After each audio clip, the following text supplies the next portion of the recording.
honestly, doing the Cosmic Joke stuff and Holy Blade stuff has kind of changed my perspective, where I'm like, I just want to do the stuff that makes me happy now. I don't need to just like, yes, it's my job, and I'm fortunate enough to like my job, but I don't want to just grind myself into the ground doing work just to work on tours I don't want to do. Totally. And when I go out with Drain or when I go with Denzel Curry, it feels like home, and it feels like it's obviously cushier than the van tours we've all done, but you're with these people with like-minded sensibilities. Yeah. Totally. And it feels like home.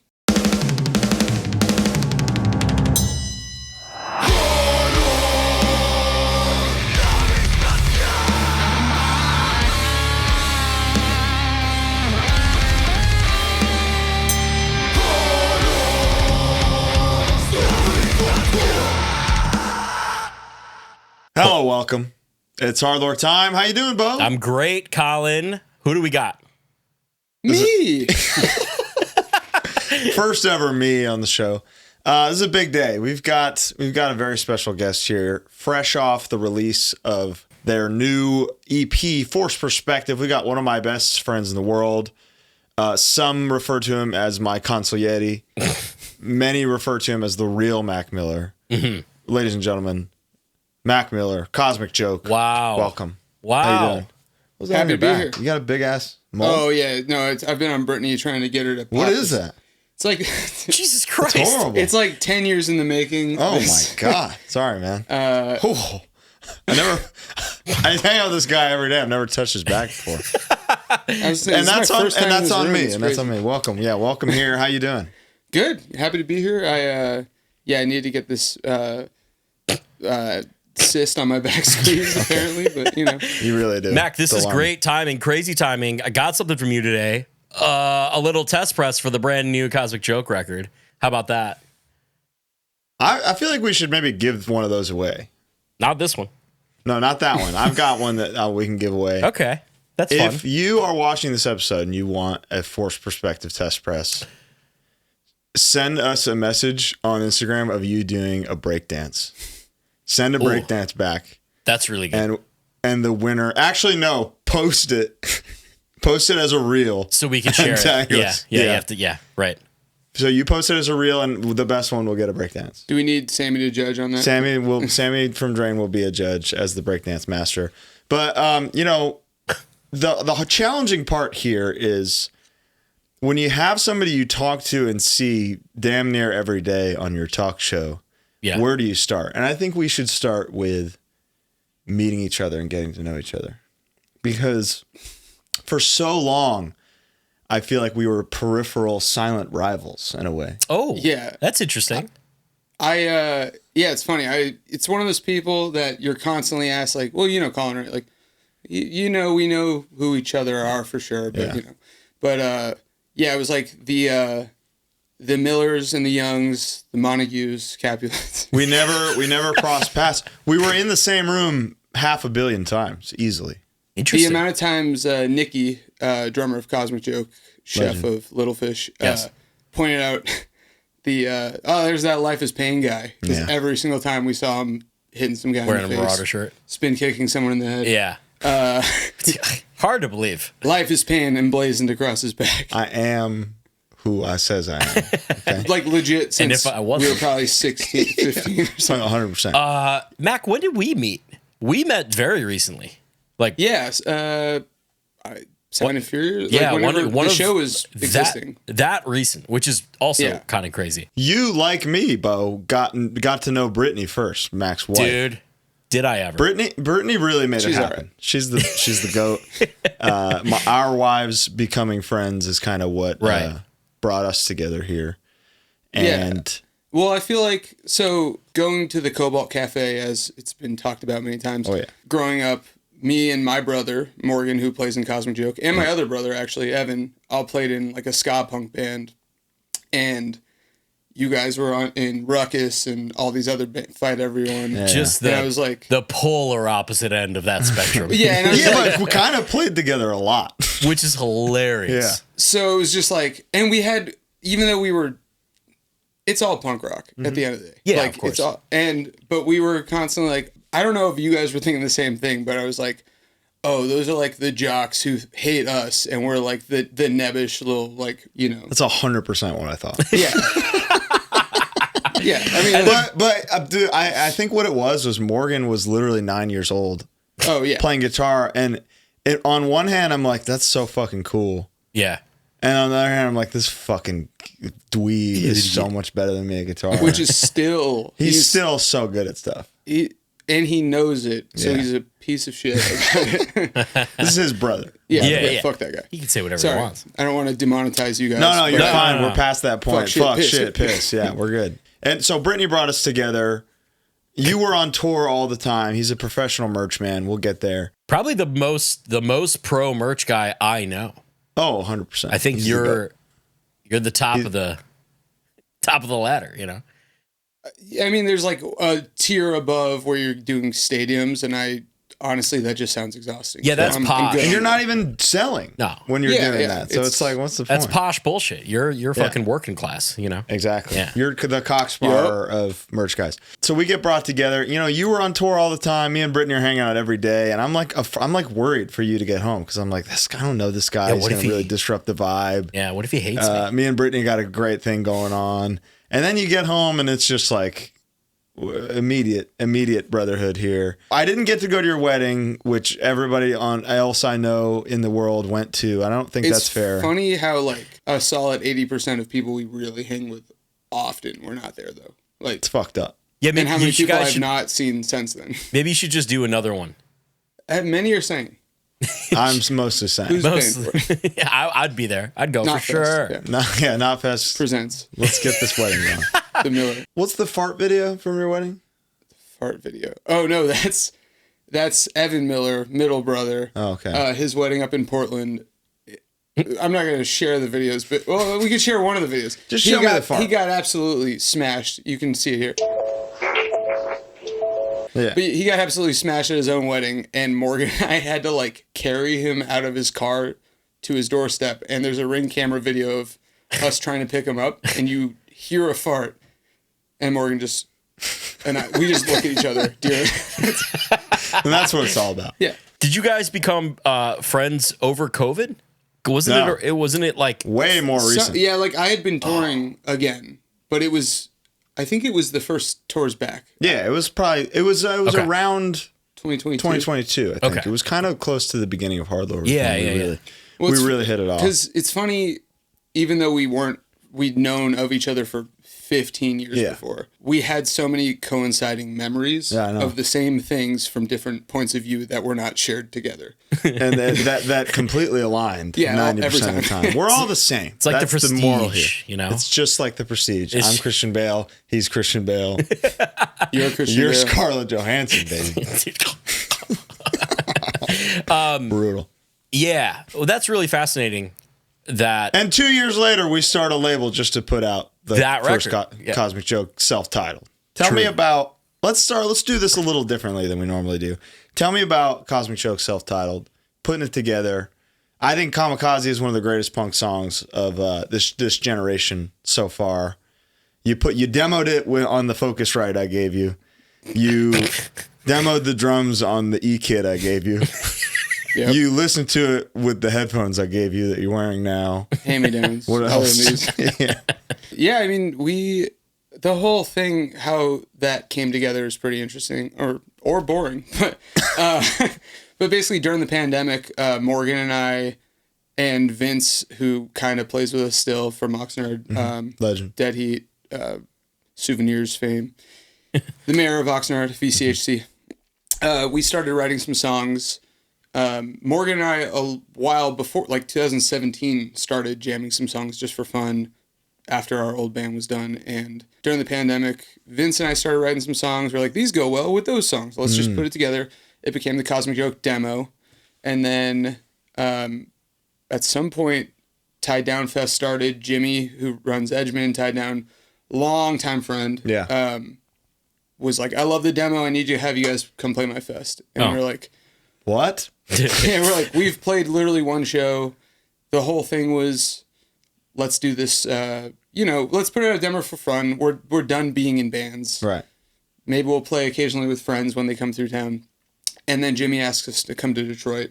We're like, well, I'm not going to not go. Yeah. But I don't want to go out there to play 5 minutes of music and have our second show be in Michigan. So we like started writing a bunch, play as many shows as we could before just to make it feel less Like a we're band? taking someone else's spot. Selfless, And, very selfless. Well, it's just like, I don't know. I want to contribute if we're going to be a part of this. Totally. you know? Sure. Love it. So we wrote 5 more songs, and somewhere in that time is when we became friends. We asked Taylor about recording, and then, you know, instead of just putting out another 4 songs, we were like, well, it kind of similar to this new EP. We're like, there's a whole B-side. Let's make it the demo. These are all new. Just to most leads for a more substantial physical release. Yeah. and like nobody heard the demo except Jimmy apparently. So we were like, this is all new to most people. Let's just make it a record. Totally. And it's a sick record. It can barely buy it anymore. Out of press. I think we have 10 copies left, unless random stores have like a copy here and there. You heard it here. Yeah. You heard So you'll that. have to get it from him. You finally played Sound and Fury last year. How was that? After going to all but the first one? I think we did. I didn't go to the Ventura years. I went when it moved to Oxnard. So it was like the Yeah, you third or missed fourth. 3. Yeah. I mean, the dream come true. That fest changed everything for me. I went every year since then. I was watched Trash Talk in the U-Haul. I was there for the trash can getting thrown through the window. It's like, I don't know. It felt really cool to do it at all. To do it still playing with my brother and Nikki on drums, who was in the Sheds as well. I don't know. It was a really cool culmination of everything. And by that point, we had done a little tour on our own. We'd been doing some stuff, put out an LP. So it felt right versus... Felt earned. Yes, Yeah. it felt good. And the set was good. Dude, Shocking. when I was watching on the like middle, the viewer stage. The you know? skillet. Yeah, the The skillet. skillet. I was watching Colin watch you guys, and it was getting me pumped. You know what I mean? Like, it loving was it, just like a really nice, because you guys had a really good reaction. Did you open the fest? Yeah, we opened the whole thing. It was a really cool choice that Sound and Fury let there be 2 hours between doors in our set, so that you could really get people in there. Awesome. I mean, obviously they're learning every year from the year before. Yeah. We were all like, we're just happy to be here. That's kind of like our motto, my motto in general. I'm just happy to be here. Of course. If people stop fucking with us, I'm still having fun. I don't care. I just doing the things. I think they've just started fucking with you. So Yeah. don't worry about it. We're just getting there. You just put out a record today, Mac, for God's sake. Yeah, I know, but I'm just saying, like, awesome. but we're doing things a little bit differently and playing what we want to play. And if people don't care, like, it's cool that people are still giving us opportunities, and we have friends in high places, and Lord, are they ever? yeah, Because like now that you're done touring at kind of as a musician, and you're getting more offers than it's the Sheds seemingly ever did. I know we're working a third as hard, but but yeah, it's just it was really cool to, we were stoked to just, even if there's nobody out there, we were excited to play. Sure. And to see that it was walk up on stage and it's pretty much Yeah, it was dope. like as packed as you can expect for a 2 p.m. set. Or whatever. fuck It was yeah. great. Punk is back.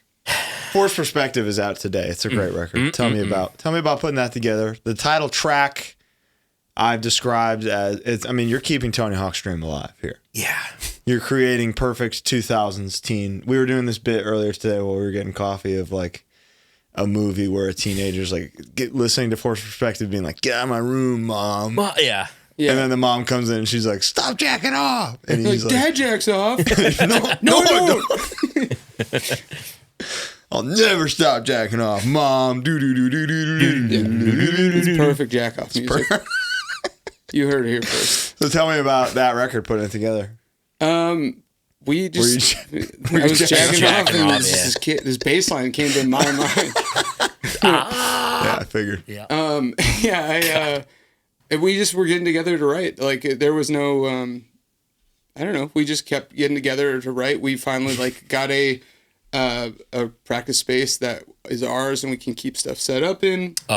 And that's a game changer. You share that with the homies Bad Sons, Bad right? Sons 818. Shout out Bad Epitaph Sons. Records. Going from having a thing that you have to set up and tear down every time, including drums, to having Leaving just cymbals set up. Oh, that sounds awesome. unbelievable. man, it is That awesome. sounds nice. That's huge. But yeah, we just kind of we didn't necessarily write like thinking it would be an EP or an LP. We just kept writing, and we hit a place where like this is a good amount of songs. It happened fast. Yeah, yeah. I was and, jealous, honestly. and what's cool is, like you said, giving me the electric drum kit and everything, I was able to demo all the songs out. So like when we write it, our process is usually Morgan, Nikki, and I have written together for 15, to almost 20 years. Actually, 20 years. Like actually. Yeah. So they kind of come up with the bones of a song. We all contribute and like give our 2 cents and stuff, but then as we demo it, then I can write vocals over it, and then we adjust the drums and accents and stuff to Fit the vocals. fit with the vocals instead of them just sitting on top. And that's all you do, folks. Yeah, just being conscious of like what is a good, what really helps. Just 2 passes. You give it 2 passes. Like if you ever listen to a really popular song and you notice that there's like percussive things or little guitar licks that match the vocals, that's not an accident. No, that happened last minute. Yeah, generally. It It was like, we just finished vocals. Rivers, can you make the lead match the chorus There now? you go. There you go. For some reason, the vocals keep accenting on 3. Everything should go with it. Yeah. Perfect. Yeah. Beautiful. All right. Let's go back in time here. Tell me about finding punk and hardcore and ska in Agora Hills, California. So, I mean, for me, I never had an old head at all. I I had a babysitter, which is the OG old head, who showed me Blink-182 when I was like 9 or something. Catalyst, dude. That'll do it. And because that was one of the few bands before that, as a kid, you get into whatever you're exposed to. So there's Backstreet Boys at the time. Yeah. NSYNC, and that's all you know. I had an older brother who was like, don't you fucking dare put that on. And then I grew up and I put that shit on. Yeah, meanwhile, me and Mac are tearing up my heart. Yeah. I didn't get to tear up my heart till I was 28. But yeah, through Blink, I like heard about Warped Tour, and I remember just begging to go. And I didn't have any friends into punk or anything. Like I didn't really know what it was I was into, to be honest. It was just like, I like this. I don't know much about it. So my aunt ended up taking me to the Ventura Warped Tour 2004. I actually have a photo of your outfit from that. Here it is. Wow. Pretty good. Quite a choice.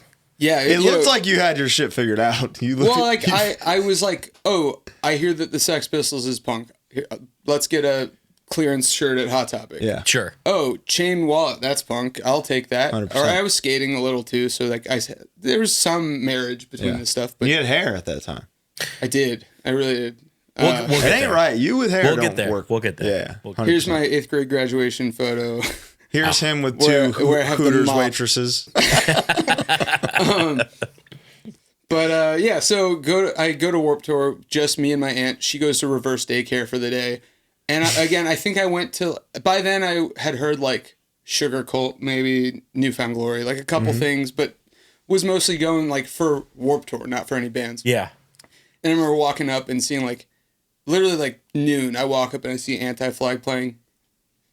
Redacted. Yeah. And a sea of middle fingers in the air. And I'm just like, that's the coolest thing I've ever seen. That's me. And then Yeah. like Bouncing Souls plays next. Bad Religion plays. Dropkick Murphys. No Effects. Lars and the Bastards. Like, I'm just like, oh, this is me now. Suicide Yeah. Machines. Like, Yeah. it just changed everything. And it's funny because at the time, I always talk about this. Basically, if it was at Warped Tour, I was like, oh, this is punk. So I was also like, Katy Taking Back Perry. Sunday. Yeah. That was, she played a few years later. But yeah, Taking Back Sunday, Less Than Jake, Valiant Thor. I was like, this is all punk music and I like all of it. The Used, whatever. I mean, it was there. You weren't like wrong.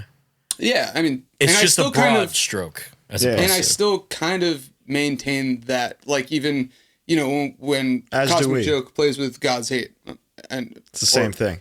It's all punk music. Yeah. Yeah. 100%. But yeah, that day changed everything for me. I was just obsessed. There was like booths where they used to have these kiosks in like weird setups at Warped Tour where you could just burn a CD of free songs. Like Side One Dummy would have a tent, and I just get, here's 5 Casualties songs and 3 Street Dogs songs, whatever. Really? And it was absorbing everything. What a concept. Yeah, it was burns. Yeah, you could like pick from their computer of the library of songs from Side One Dummy and like burn a bunch of stuff. And That's then, awesome. You know, it's also 2004 culture in Southern California. Yeah. So around here, I've always, you know, I'm listening to K-Rock. Yeah. And I start recognizing like, oh, Face to Face is on the radio all the time. Bad Religion's on the radio all the time. 2004, oh yeah. Yeah, absolutely. Bangers. And, you know, I start recognizing these things and like latching onto what it is I like and don't like. So 2004 is my first Warped Tour. 2005, we kind of realized like, oh, anybody can play an instrument. You can just start a band. Yeah. So me and my brothers, all 3 of us, started a band. Which is this is the Shitheads? Not, I don't know if it ever even lasted a day as the Shitheads, but we. Your parents really fucked you out of that. They really did. The Sheds were for, I guess, for less than one day called the Shitheads. Well, and I cannot tell you how different your trajectory would have been. We also wanted to be the Skid Mark Trio. Dude, that with also would shit. have popped. Well, the Shitheads were already a punk band, so you'd have I honestly flowered. never heard of them, but I'm sure Dude, they it were. takes Joey- two to tango. Joey Shithead? Shithead. Okay. Joey Shithead from DOA got that name from. He was that before DOA? Yeah. Oh, I didn't even know. Yeah. So that's expired. You would have taken it and you would have been fine. Oh, They would have seen been it. expire. You could have been expire. You really would have saved a lot of people a lot of trouble with that one. Steven? Steven? No, Steven, leave it. But yeah, we start the Sheds, and it's, you know, everybody. You guys, I know you always talk about like your first bands and stuff, Yeah. and that's like, but we just stayed that for 10 years. What was the first show you ever played? So the first show we ever played was at the Sierra Madre Band Shell, which is a small town like near Pasadena and Altadena, called the Wisteria Festival, and it was like a flower festival in this hippie town where we played with a cover band called the Aluminum Marshmallow. That was like the singer of that band had opened they recorded our first demo because you know, when we were 12 and 9 years old and stuff, my mom like found them online. Sure. This is a place in town that'll record your demo. Okay. And we recorded like a cover of Holiday by Green Day, which came out a year before. Cocaine by Eric Clapton. Oh shit! And an instrumental that was like 3 chords. Nice. You know? Very sick. Whoa. There it is. No. The cover. Mom and aunt sound pretty dope. They sound pretty supportive. Everyone, I mean, most supportive family we could have had. Hell yeah. We, my aunt it's my dad's cousin actually, who we treat as our aunt. She's still around, but The homie Bonnie. yeah, she's nuts. It's awesome. Shout out Bonnie. She's like a John Mulaney caricature of like a New York Jew. She may listen to this, honestly. I'll make sure she listens to this. Hi, Call Bonnie. her. Yeah. Tell me about young Morgan. I mean, Tell me a little more about like figuring out that he could play guitar at he just sub was 10. a cocky fucker Okay. from day 2. Like I think he's like 28 and he still likes to tell people he started reading at like 4 or something. Now he's like an executive for a really cool company. Yeah, he worked.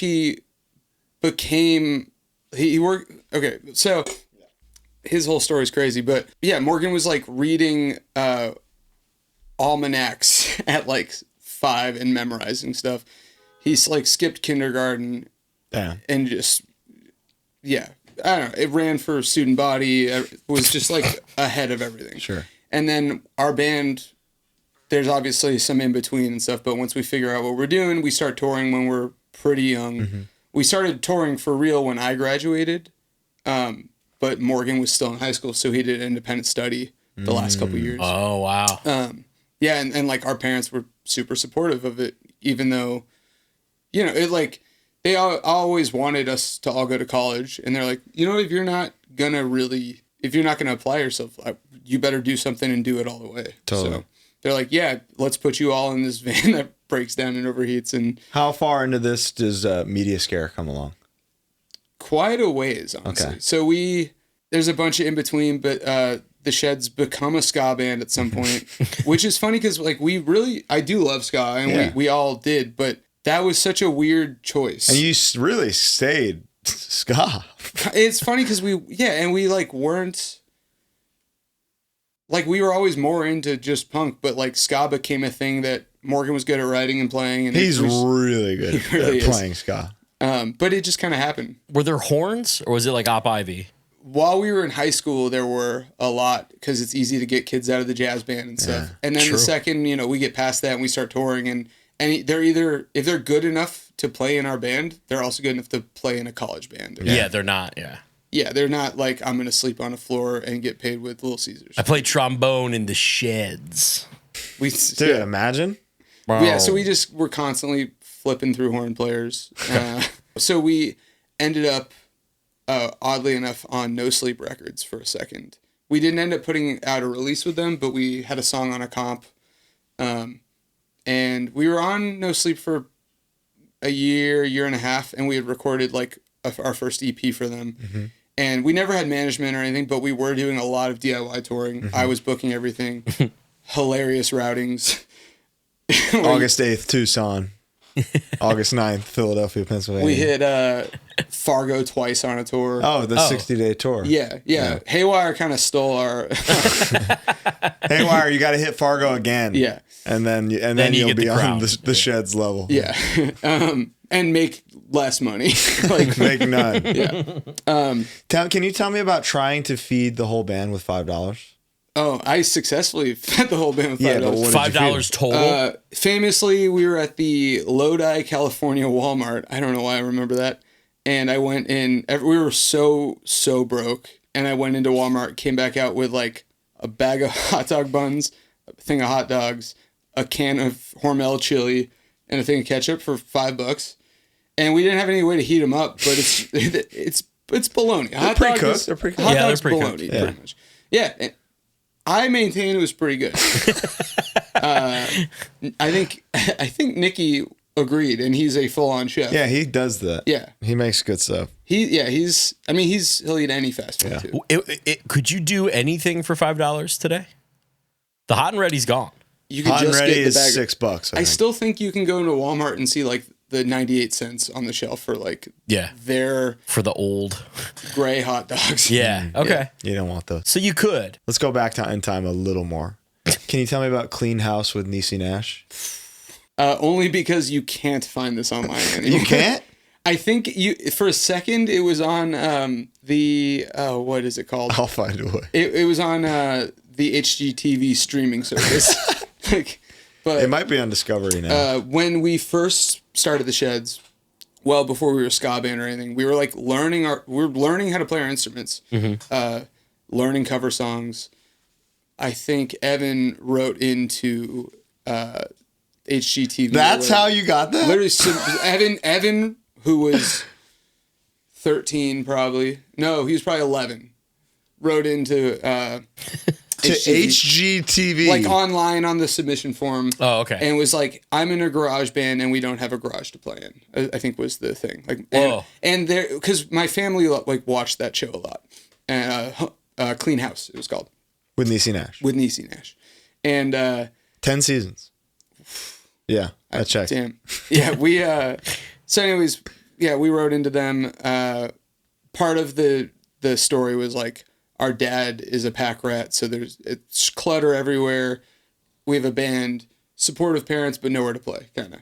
So they did an episode with us. They came in, they turned our garage into a practice space. That was not soundproof at all. And like musician's friend donated a ton of gear. It was all gear that was incredibly incompatible with what we were doing. Perfect. So like Morgan got a Goth Flying V. It was still cool. Like he immediately traded it for a Stratocaster. Yeah. I got the biggest drum kit. Like it was like a 26-inch kick. Nice. Just.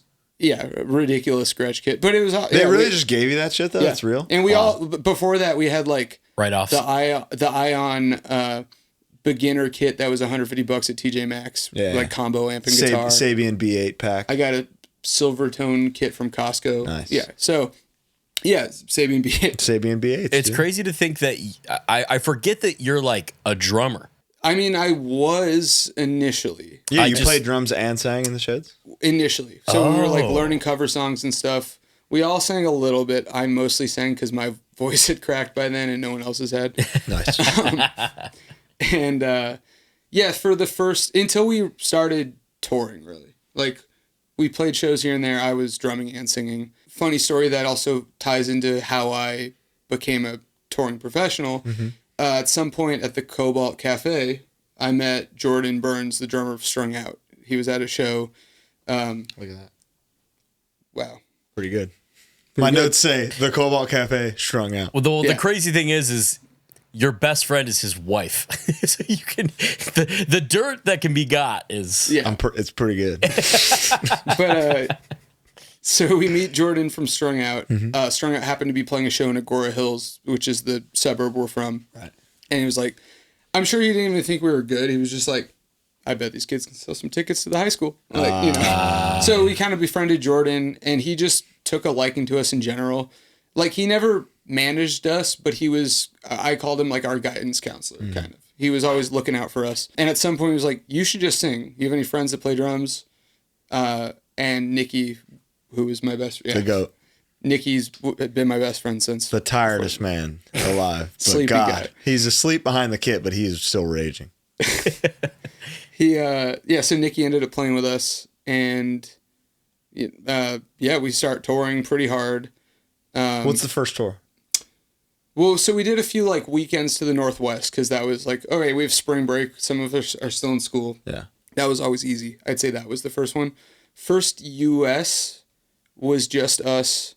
Like real tour. What's the first real tour? Where you guys are like, holy shit, we're for real on tour. Like we're not the next state over. We did a lot of just DIY US touring. Wow. Where it was like, sick. There's 12 people in this basement. Why are we here? This is amazing. Yeah. We really drew, like these 12 people really fucking want to be here. No, they're in other bands usually. Oh, like, cool. like we did. Well, it's funny, back to like Warped Tour changing my like mindset of, and around the same time, like, getting video, zines from like skate shops and watching Fuse TV and all these things. I remember watching like this mini documentary of the Bouncing Souls, and they were like, if you're going to do this, you have, like, if you want to be a band, you just have to work your ass off, which is funny. Cause like we started working our ass off, the tail end of that mattering and MySpace becoming a thing where, so years later, really jumping around, but we did a Warped Tour, and I remember meeting this band. We met this band, Crown the Empire, who I think is like still. They're out there. Yeah, they were on our stage on Warped Tour. So they were on our stage on Warped Tour, and they had put out, I think, like a few songs right before that. I remember one day we get on stage at like 3 p.m. or whatever, and we're like, oh my God, why in Louisville or wherever the fuck we are, there's hundreds of people here for us. This is ridiculous. What's going on?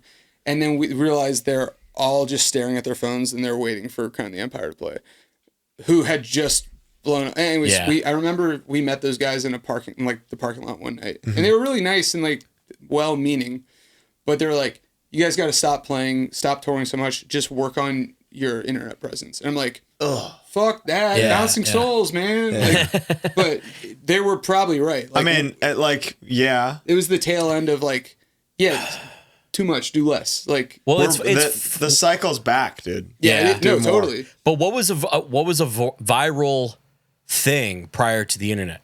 You know what I mean? Like Jim Morrison getting arrested for profanity and obscenity. That's like a viral thing way before the internet. We were trying to get arrested. But I'm saying, like, it is interesting to think, like what could you have done?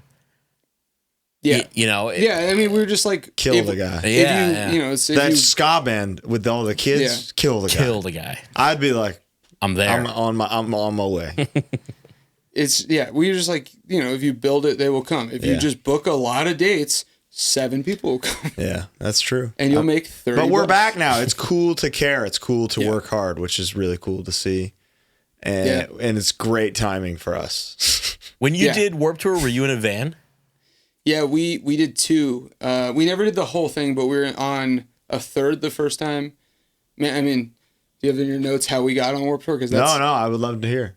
Man. Well, we did a third and we did like half at some point. Okay. But 2011 and 13. Mm-hmm. But that's kind of is that the heyday, or is that kind of...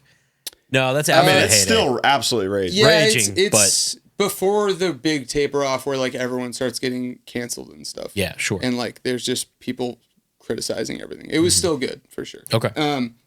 But 2009, so it's, we live in LA. Again, we have supportive parents. We're really young. So we're like, just start going to, every year there's a Warped Tour kickoff party in LA. It used to be at the Key Club. And we would like pop in. We would always run into Kevin Lyman and just be like, here's our demo, whatever. And at some point he was like, if you guys are still a band next year, you guys can play on Warped Tour. He put us on one day. And we played in LA.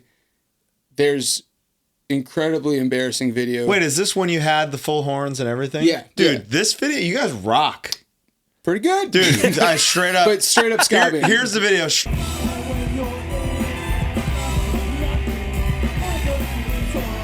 Wow. Dude, they fucking rock. If I was Kevin Lyman, I would have seen this and been like, I'm putting this out, maybe. Yeah, it was awesome. And it was a really cool experience. And we're really young, and I'm wearing a Mongoloid tank top. Yeah. Oh, yeah. Damn. I mean, like, we loved hardcore, though we were playing ska, but we loved, again, it's all punk rock. Yeah. I think it was the next year. So we did the one date. It was awesome. And the next year, he was like, if it goes well, I'll put you on some dates. And we're getting into the year, or the next year, the first lineup drop is announced. We haven't heard anything. And Morgan just emails Kevin Lyman. He's learned from Jordan Burns. Hey, it's me, Morgan. Jordan from Strung Out had kind of always taught us to just like brutalize people. Guitar extraordinaire from the shreds. Or shreds from the sheds. The shreds. Yeah. So Morgan emails Kevin and is just like, hey, I noticed I haven't heard from you. So if you don't respond, we're just going to show up to the first day and assume we're on the tour. And Kevin writes back in 3 minutes. Just like, hey, I'm about to go into a seminar at this college. In all my years of doing this, I've never heard this bad of an attempt. I'm about to read this in front of all these students about what not to do. Don't show up, whatever. And like... That rules. Immediately, and it also CC'd on it are 20 execs who work on Warped Tour or whatever. Oh. And Morgan... How old is Morgan, though? 11. Yeah. So, which is insane. Fucking awesome. So Morgan calls me like on the verge of tears. It's like, I've ruined the band. We got to move to Europe. Morgan's like the 7-year-old that packs his bag and goes. Yeah. But anyways, I'm leaving. And then within minutes, we're getting like a ton of emails back from like Julie, who still works with Kevin, who's incredible. Yeah. All these people who are just like, you caught me on a bad day. Don't like. I'll talk. Don't worry about it. He should have just responded, I'm 11. Yeah, yes. I was just going to say. Dear Kevin, I'm 11. The email signature. I'm 11, by the way. Morgan. So anyways, Kevin hits us back and he's like, hey guys, like, I'm sorry. I went really hard there. Come in for a meeting this week. We'll talk. Okay. And we went to the office and it was like going to the principal's office kind of. He was like, that was fucked up, right? Kind of. And then it was just like, all right, how does this week sound, or these 2 weeks sound? And we're like, and puts us on that year. Yeah. So like literally we got it by punishing his balls off. Punishment works. Yes. I mean, that's what Biohazard said. That's good. Good on him. Truly. Yeah. That's a great move. Yeah, no, truly. Like, as much heat as Kevin gets constantly, truly, I think that's a good dude. And he's like done a lot for me and a lot of people. And it's really hard to be perfect when you have so much going on. Mm-hmm. But I do think he's done a lot more good than bad. And I will stand by that for sure. The anxiety that Morgan... So to the 11-year-olds out there, email Kevin Lyman. Yeah. Warped Tour's back. Punishment's back. Yeah. Start a ska band. Come on. Can you tell me? Well, let me ask you something, Mac. What do you think has aged worse? Oh no. Your Champion tattoo or your R. Kelly tattoo? I'm trying to think because I think there's a hat trick of another canceled thing I have tattooed on me. Oh, okay. But I think R. Kelly. I think without question the R. Kelly. Yeah, because it's like you kept the promise. Yeah, absolutely. So tell me about Warped Tour. How was doing that in a band? Was that brutal? Yeah, it's I don't regret it whatsoever. Nor should you. It's like I feel like you probably feel the same way, both of you. All the worst memories of DIY touring is the stuff later that is the fondest. Dude, it's Golden. like Kale. When Kale is pissing me off, I was like, this fucking goddamn it, Kale. And now nothing makes me happier than thinking about Kale. I remember, like chasing my brother Evan 3 blocks because he threw a firecracker at me and I was gonna beat his ass. and being like fuming. Yeah, and you couldn't. And I was catch like, this is the best. That was the best. So Remember when I punched him in the face? That was the best. So who's driving? If Morgan's 11, Morgan never drove. I drove. I should hope Like, not. I think he never drove because he didn't have his license until we had just broken up or Okay. about to. Right. He drove maybe a little at the tail end, but it was the rest of us, like everybody. We all drove. I drove a lot. But yeah, Morgan. We would make Morgan sit up with everybody a lot, but then he would annoy us, so we'd Go to bed. Smart. Yeah. Were they doing the same thing at the time where you have to like load in is 8, 9 a.m. You unload the truck, get your merch Oh, for spot. Warped Tour. Yeah. Oh, sorry. For Warped Tour, I did so much of that driving. Yeah. We all did, but that's the fucked up thing is I don't remember most of those drives. Because you're just. The idea of doing these like 8-hour drives Every night. and Every not day. remembering a second of them because I'm catatonic is dangerous. Yeah, it's fucked Yeah. up. But yeah, you are at Warped Tour, dying in the sun. Maybe you nap I would nap on a duffel bag of merch under the merch table, Nice. or in the van with all the doors open. Yeah. Hopefully not cooking, and you're there all day till. If you have a long drive, you pack up early and leave at like 7, get some food and drive till 6 a.m. Sit in the parking lot behind the wheel, sleep for 2 hours. Oh my God. And then you load in when someone like points out where you should park. Oh, cool. Yeah, and then you lug a wagon with merch and a tent. 'Cause Yeah. you have to bring everything: a Yeah. table, the tent. And you're lugging it so far because the buses park near the stages.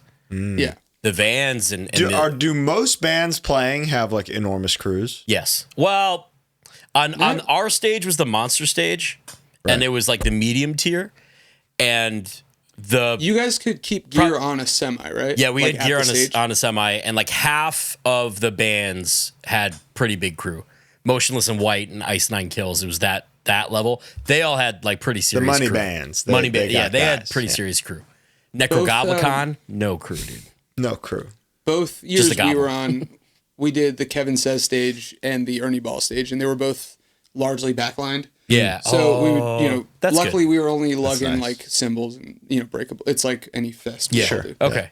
That's not that bad. But I've talked about this before. I'll never forget unloading the trailer in the morning and like just getting on stage and kind of looking where it was and seeing Matt from Kublicon pull in their wagon 1.5 miles to the merch spot because that's what they had to do. They did the whole fucking thing that way. They've been grinding for fucking Forever. Crazy. They were the local band on like one of my first tours I did with friends, like in Texas for 3 days, and 15 years later they're crushing it. Yeah, It's- crushing. Absolutely.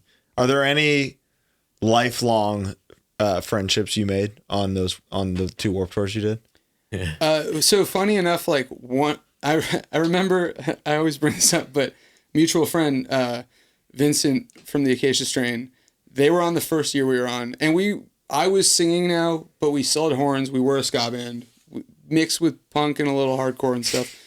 But I remember the first day us playing, and like a bunch of my friends, that was their favorite band. So Acacia I was Strain. familiar. I didn't listen to them a whole lot, but like I knew who he was. He was a straight edge figure that I was aware of. I see him side stage while we play, and afterwards I walk over and I'm like, "Hey, I'm Mac. Like, nice to meet you. What's up?" And he just goes, "Man, I love Real Big Fish." And we've been friends ever since. Beautiful. Do you have any lifelong enemies you made on the 2 Warped Tours you did? Shit. Is there an answer you know about? Or No, okay, I was I'm like, am I just forgetting? No, not really. Honestly, good. Yeah, it's really like, it's kind of like it really. I know it's cliche, but it really is summer camp. Like, Yeah. everyone Never got to do it. Everyone meets up in catering, and you go to catering with your friends, and like we met I think you were just talking about it on some other episode recently, but like I remember you're all driving at the same time, so we'd end up at like a gas station in the middle of the night and be like, Of Mice and Men.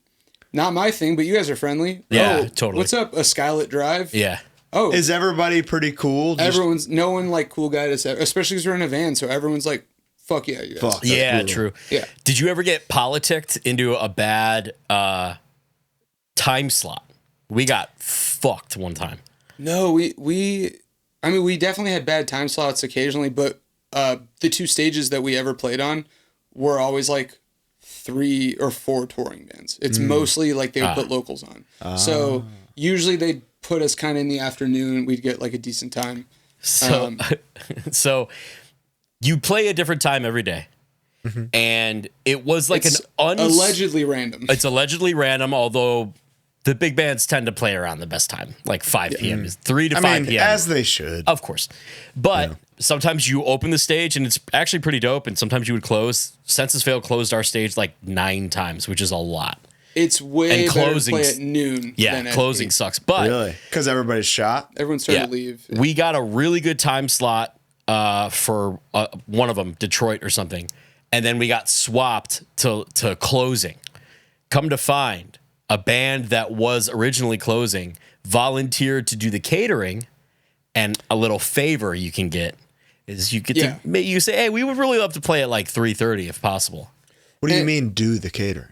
To be serving and stuff. Bands do that? Yeah, so It's like an unspoken rule kind of thing. And this is a thing that like started with early Warped Tours was if you look at like old flyers, it would even be included on the flyer like barbecue band. So there'd be bands that like if their van, and most bands are in vans in these earlier ones, if they're like towing the barbecue for the well, I guess this is not for catering, this is for the after barbecue. Oh, okay. But there'd be bands because on days where the drive is not long or you have a day off, you have these incredible barbecues that everybody hangs out at.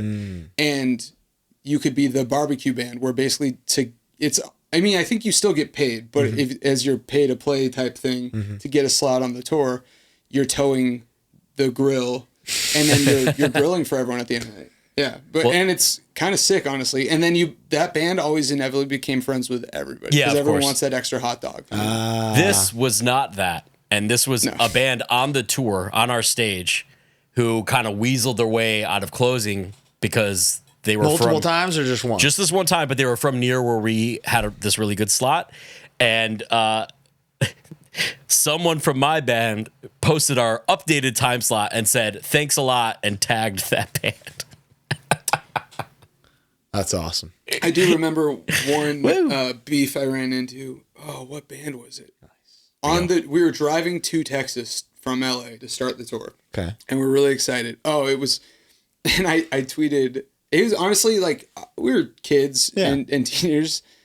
Swear I'm not like homophobic or transphobic or anything, but I was just like, can't wait to see, like, excited to get to Warped Tour and meet all the girls in Black Veil Brides. And I just get a call from Kevin Lyman. He's not following us. I don't know how he got it. And he just goes, hey, Mac, don't do that. Like, we're all equals. He honestly was like, don't talk shit on other bands. Yeah, he got you. Damn. Yeah. And I was like scared. Like, oh, okay. He's like, don't do that or you're going to just turn around and drive home. Yeah. Damn. Like, nice. Smart. That's good. He did the right thing. He How old were you? 20, 19. Oh, okay. Yeah.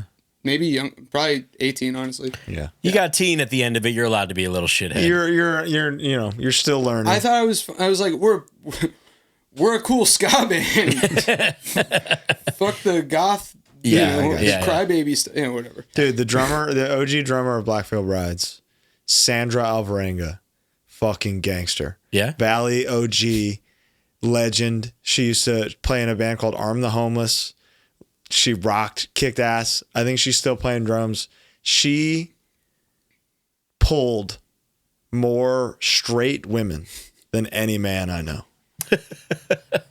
She has she had the craziest game I've ever seen. Absolute legend. So Black Veil Brides, there's at least one cool thing about them. They had Sandra. They're it's funny. I never thought about this connection until now either, but their longtime tour manager, John Severson, was the drummer of Daughters. See? And he tour managed a few years later. We did a support tour with the Casualties, and he was their tour manager. Took incredible care of us because like their van would break down, but he still had to get to the show to run the whole thing. So he'd be like, "I'll ride with you guys. I'm buying your hotel room if you give me a ride." Oh, like beautiful. Yeah, we were crashing on floors all the time, and he would just, "Hey, we have an extra hotel. It's yours." Yeah, constantly. So when in this time, so Mediaskare, I want to talk about that because I think that's like a thing we've not touched upon on the show ever. Yeah. Of like what a dark time for music Mediaskare was. Tell me about your experience there. So maybe explain it just in general for those who don't know. I'll forgot all about it. Okay, so we were on No Sleep for a second. Yeah. We got our we had no booking agent. We got on the Warped Tour because Morgan had punished Kevin, and so we finished this EP, and we're like, we're on Warped Tour. We need to get a real release out. Sure. And they were just kind of like, well, we don't have time in our release schedule. It's not going to happen. Right. But if you guys want, go do it yourself. So we left the label, made CDs ourselves, did the Warped Tour ourselves. Cut to, we're getting ready to write for another EP, and in the Valley, I mean, it was not just a Valley thing, but the label Mediaskare was based in the Valley. Good friends of the band who you guys, the Cobalt Legends, Betrayal. Oh yeah. They were like Mediaskare's babies. There was a ton of bands from the Valley, a lot in the metalcore, deathcore, gent field. You do not want to play After Betrayal in the Valley in 2009. Ah, I see. And somehow, you're right. Just from being at the Cobalt, Baron, who ran the label, approached us and was like, "Hey, I'll put out your stuff." And we just wanted to be wanted by a label. 100%. So we were like, "Yeah," and seemed cool. It wasn't. But we were on Mediaskare for a second. We put out an EP and an LP. The LP I'm still proud of. Yeah. But it just took forever. I think we got CDs luckily like the day before we left for our next Warped Tour. We never did vinyl, which was part of the deal. There's just a whole... Just a bad guy. Yes, bad guy, bad situation for us. Not the right place for us to be. Yeah, real weird. In general. The cool part is you got killed by Murder Death Kill in that video. I did. Here, I think they literally scrubbed all of their videos. Not Murder Death Kill, but Mediaskare. But that one's still up, right? If you find it, here's my bloody ass face, and they fucked you up. They really did. That's awesome. So that's one perk. Yeah, that's my main IMDb credit is bloodied corpse. So bad time on Mediaskare. Yeah, not a good time. That's a whole. There's a whole Netflix documentary waiting to happen. Yes, with that, I'm sure. What Mediascared? Mediascared. Yeah, coming soon. But we toured our ass. We worked really hard. Like we were touring DIY. I think there was a couple years there where we literally did like 160 shows or something, all DIY, and we just got burnt out, and we were getting older, not old. And when do you go bald in this timeline? I shaved my head for the first time on the Casualties tour. Okay. I was like, not balding yet. Writing's on the wall. It's coming. Not a lick of hair in any elder male in my family. Summer tour, shaved it, and was like, let's see how it is. It's hot. I can play it off. And I was like, no, that's me now. Could you give me your top 4 bald guys? Larry David. Yeah. Sure. Bob Odenkirk. Yeah, he's getting there. I don't know. Yeah. Balding. Yeah. Man. There's a fucking champ that you gotta mention. Stone Cold? He is a champ. He's my champ. Yeah. Champ in many ways. Yeah. In many ways, yeah. But there's another one who I just feel like he is. I don't know. Just like it's always costumes. It's always like, oh, you're gonna be Walter White this year. Dude. Yeah. Who we got? I think you said him you said Patrick Stewart in the. Oh, Patrick Stewart. Love Sir Patrick. No problem there. Bruce Willis, dude. Oh yeah. Fucking. He was powerful with it. He really rocked. Because he doesn't even have it. to shave it. He just like lets it rock as it lies. The Die Hard balding cut is like the coolest a guy Pulp has Fiction. ever Dude. looked. Yeah. Pulp Fiction, balding cut, insane. Yeah. Pulp Fiction, he looks great. I think the third Die Hard, when he's still got hair, but it's Yeah. Dude, you know who's hanging on in the coolest way is Jude Law. whoa. I've never clocked that. Really. Dude, clock the fuck out of it. It's awesome. You know He's who's got great balding hair? who? Stavros. Yeah, that's It's good like shit. the worst comb over thing ever. But it would be worse if he was fully bald. Yeah, it's He's true. killing it. Mac, have you made yourself like an evangelical for the bald? Like, do you ever see a brother struggling out there and you say, hey, man, it's time? I think I have, honestly. It's hard to approach someone unless you're close with it. Like, Yeah, 100%. I don't know. It's a sensitive subject for every man. It's funny, It I is. don't- I would be destroyed if I got that Like, randomly. no one talks about me being bald as much as Colin. Sure. And I think you think that was just a thing that was always happening, and it wasn't. Like, you started me being the bald guy. Yeah, but I love it about you. No, I'm not saying you don't. But It was never derogatory. no, I know. in any way. That's why I don't have a problem with it, because I am bald. Sometimes I would see my reflection in your head when you bent over, and I could not. There's nothing else I can say, but I shaved it fresh for the day. Yeah. I was like, I have to put a hat on, or you're gonna be seeing Bo in this. Yeah. that's possible. I'm telling you. What's the method? It depends. If I have time, I'll bick it. Wow. Just whatever soap and bick, like literally just a razor. Nice. I now have like the handheld thing. Does it work? Yeah, it's easy to use on tour. Cool. That's good. It works. It's not as close, but it takes 3 minutes. What piece of advice can you give to the gentleman listening or watching whose time may be coming? This is huge. Just give it a shot. You know, maybe your head. Maybe you got I have a dent in the side of my head, and it doesn't stop me. You do, but you have a good shape. dent. Shape is important. Yeah. Yeah. Give it a shot. So There's always hats. yeah, Um, small hats really good for. no need to hit turkey yet. No. Do you think does it ever? I don't know. Does it ever happen where a guy will like start to thin, but it's because of stress or it's hormonal or something, and it can like come back? I genuinely have no idea. I mean, I don't think so. I wasn't losing my hair, and I was shaving my head at like 21. Yeah. Whoa. So Whoa. yeah, no, I was like, I've been doing this for 12 years, and I just, so now I'm almost like, I wish it would stop growing in the weird places No, it is. but that's the thing is that you got to let it grow. Give me 6 months. What'll it cost me? I think it'll cost you some record sales when people see me.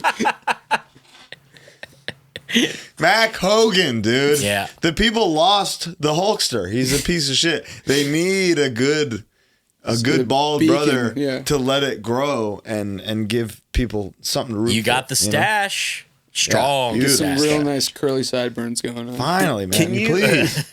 Can Let you it go. Can you grow a beard, Mac? Yeah. I mean, it doesn't grow downwards. It's not Just full. but basically what I've been doing. I don't know why this is interesting to anybody. Brittany really prefers it when he's got the beard. But basically, I'll just let it grow until it's itchy, and then I just shave it again, and then I go 3 more weeks and let it grow. And then, is the mustache a tribute to your beloved late father? it wasn't intentionally. Yeah. I just like every 24-year-old was like, I should get a mustache. Yeah, And then it was never really full. And then during the pandemic, I tried it and I was like, oh, it's pretty full now. Pretty Yeah, cool. that's Yeah. a good. Yeah, That's a good good one. mustache. Yeah, good my mustache. dad had the most insane mustache. I remember my dad, we don't need to get it super into it, but had cancer. And when he lost all his hair, he shaved his mustache off. And it was the first time my mom in like 30 years ever saw his lip.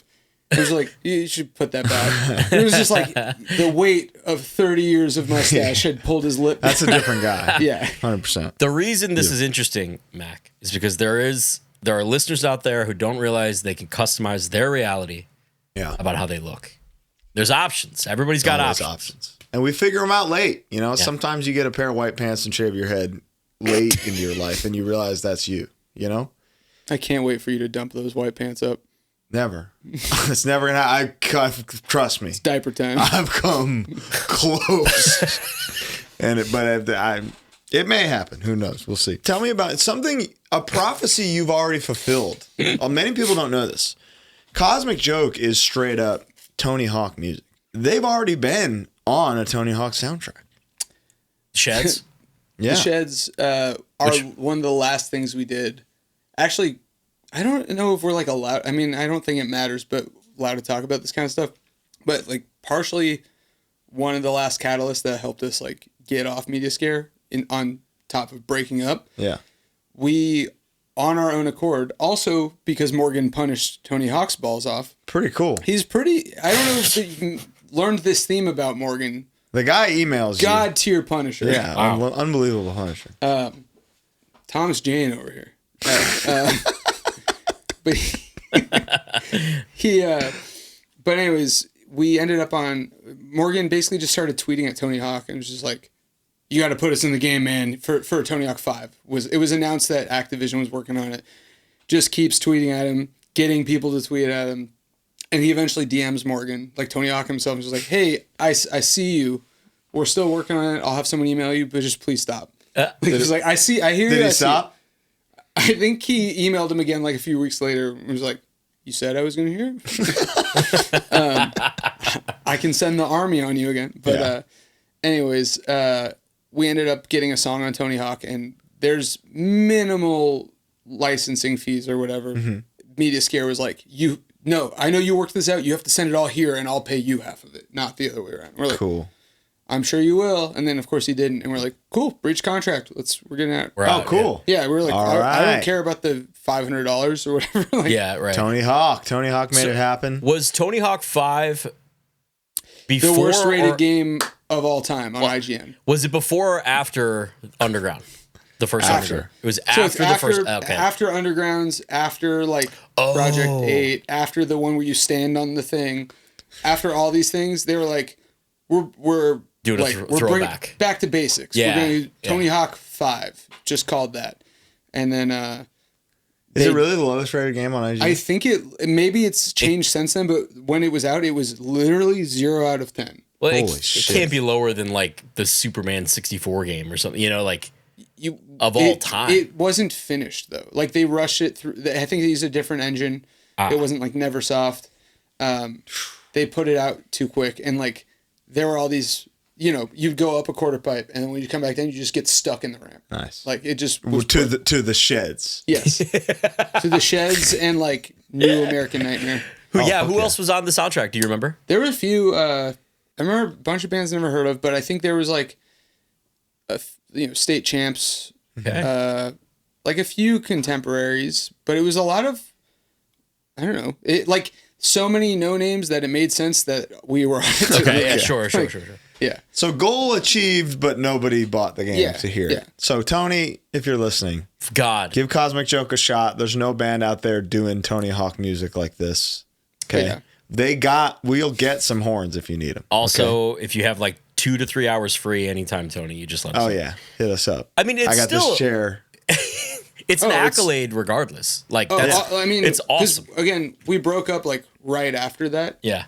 But our whole thing was like 2 goals as the kind of band we're. Play Warped Tour, do a Tony Hawk game, which we didn't even know was going to be on the table. Like we didn't know there were going to be more games. Yeah.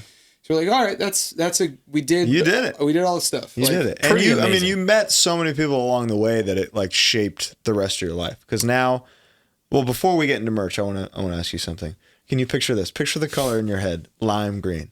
Wait, the color of my head? Picture, no. Inside your head, picture the color lime green. And now picture these words. I'm in every fucking city, touching every fucking titty. Here's a video.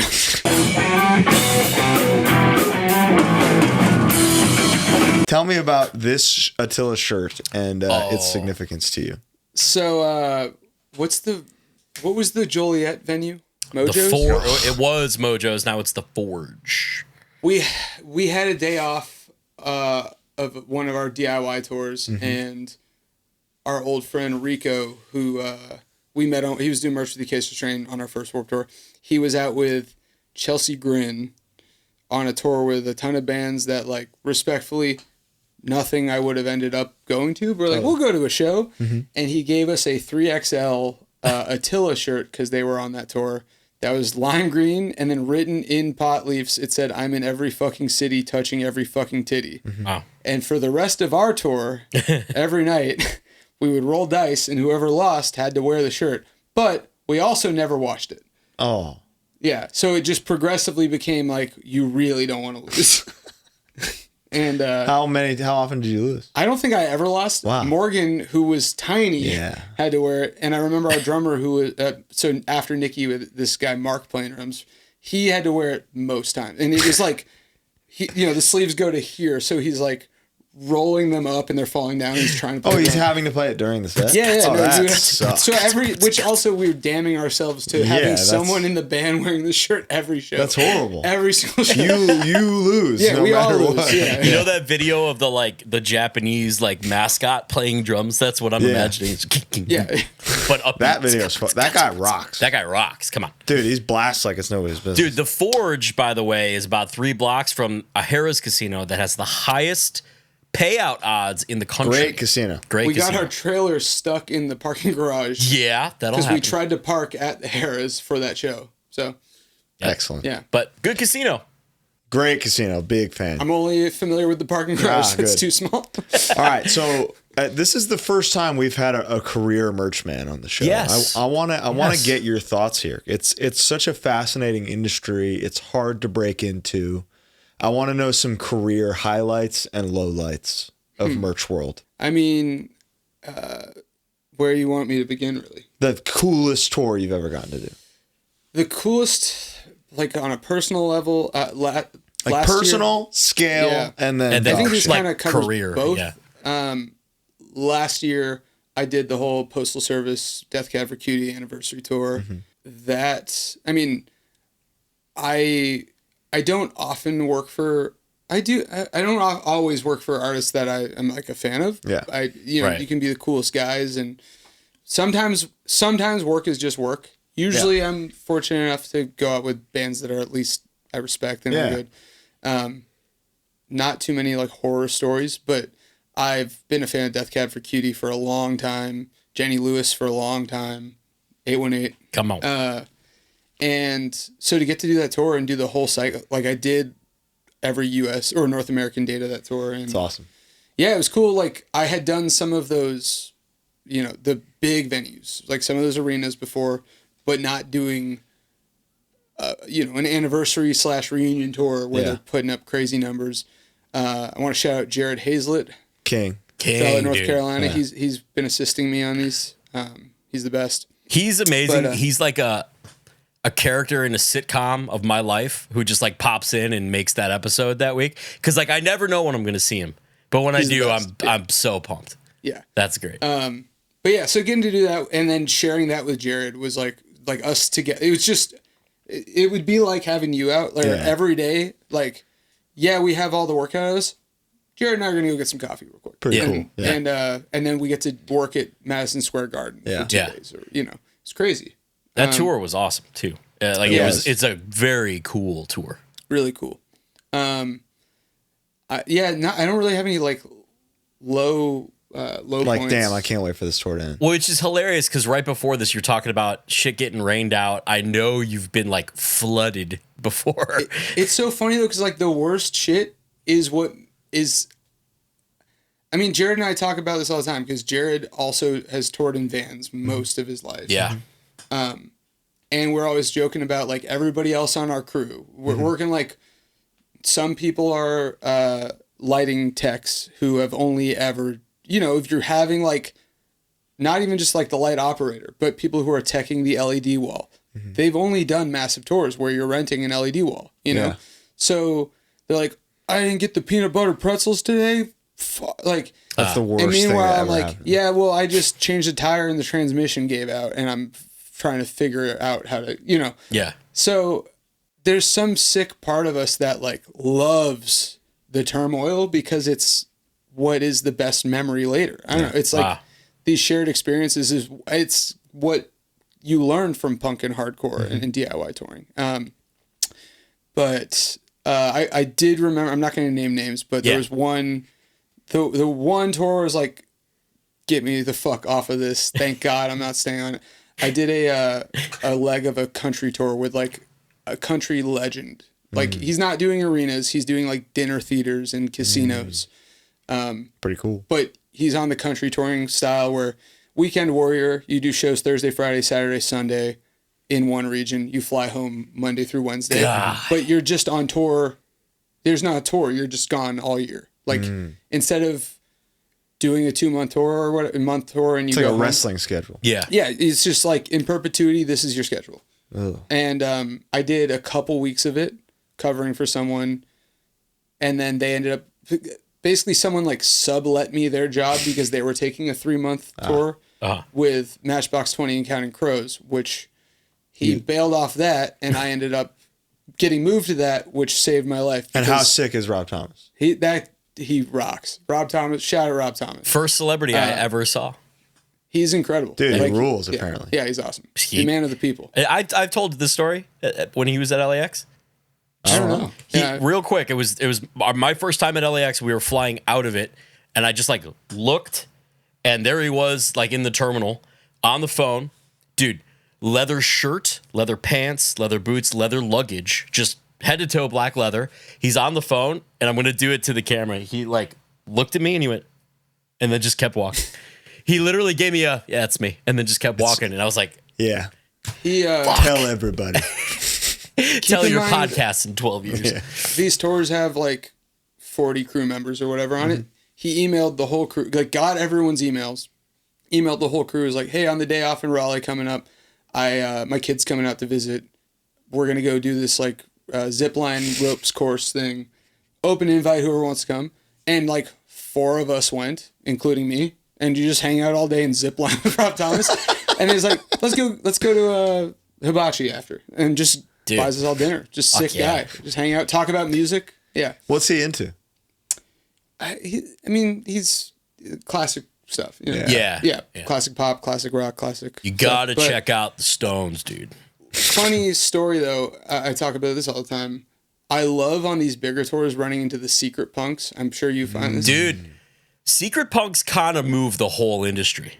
100%. Yeah. It's kind of like this underbelly, or like I've worked at Coachella before, and like you get to your green room. Let me come back to this in a second. But you get to your green room and like, you know, you have like a couple things in there, and then you see like, oh shit, Ephraim from Death by Stereo is the guy stocking the green rooms. Hey, I left a couple extra cases of beer for your guys. Yeah. Like, all right, sick. Cool.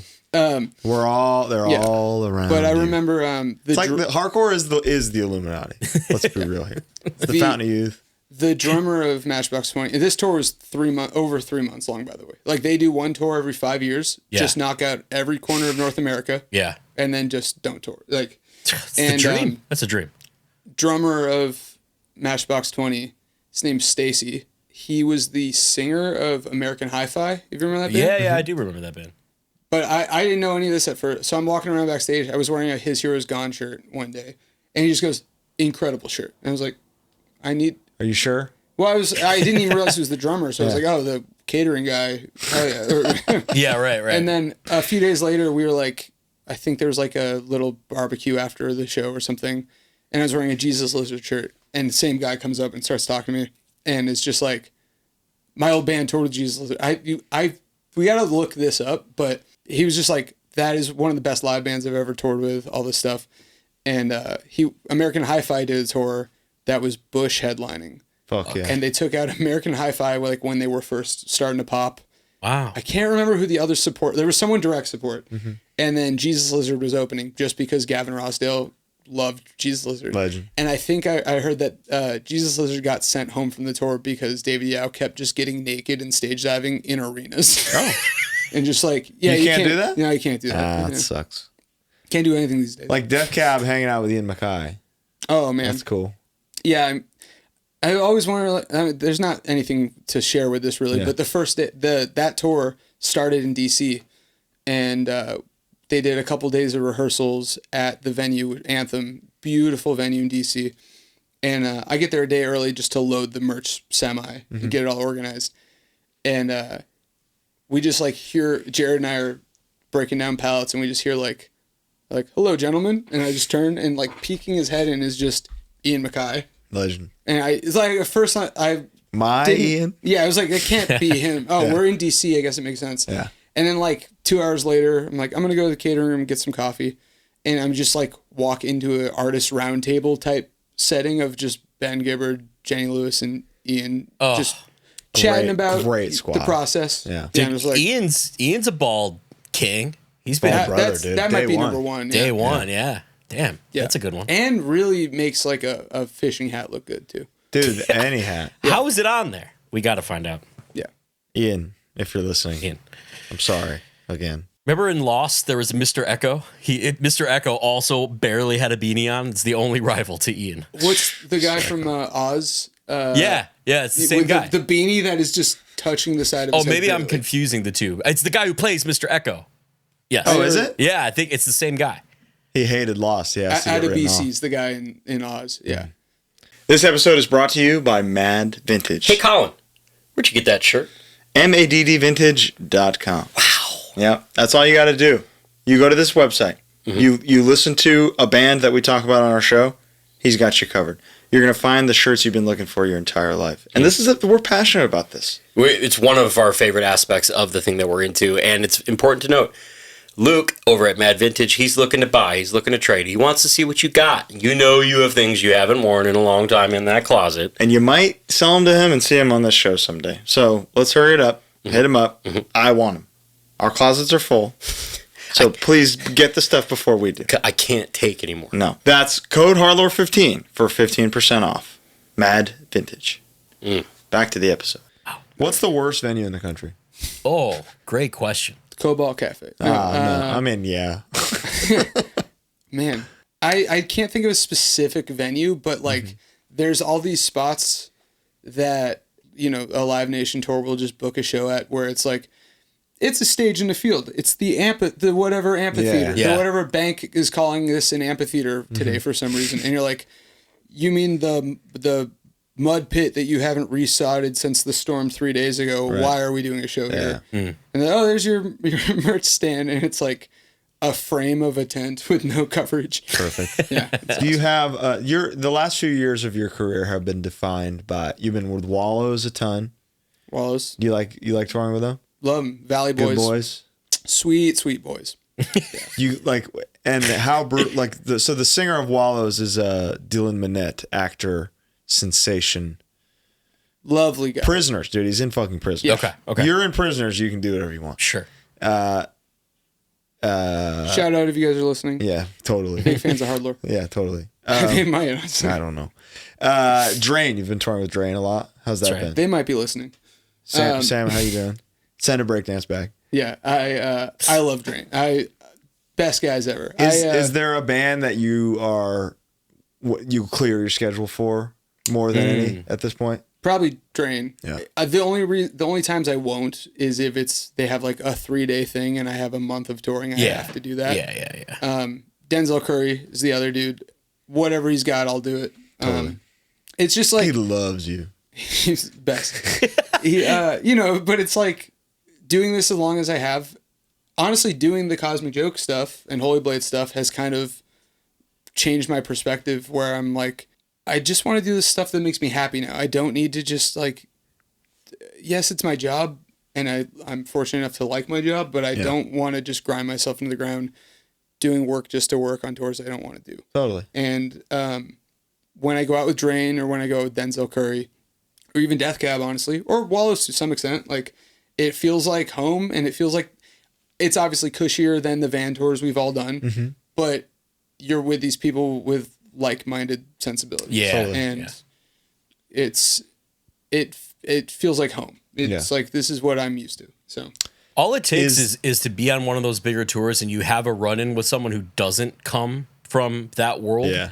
And you immediately are just like, oh, like this is the rock star bullshit. One of our first bigger tours was with At the Gates, and one of the support bands had a TM for them. And the TM was the problem to the point where the band was apologizing to us on his behalf. Like, sorry, we don't know why he's being like that. And it was immediate. Like, one of the things he said was like, on this fucking tour, I could have been in Europe with Tesseract. And you're just like, Go. you Go know? touch the then go Tesseract. do that. Yeah, just really, and you're right. When you find out that there are secret punks in the crew, Makes everything in so production, easy. dude, especially if it's a TM who's cool, like the TM of the whole tour. Yeah.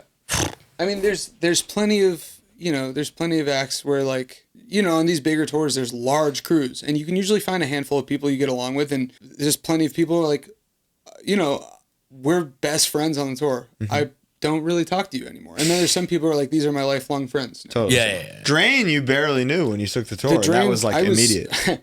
I mean, that story is hilarious, but oh, you were here. Yeah, no, I had worked the merch tent at one of those Punk in the Park festivals. Happened to meet the Drain guys because I think I met them really quickly at the first Twitch Fits. Really briefly. I was also in costume, so they did not remember me. And then was working this festival, and like Sammy was dropping off their merch because it was a venue sale festival thing. And we talked for like a second, nothing crazy, but I was like, "Oh, that was me that sold Twitching Tongues merch. What's up, dude?"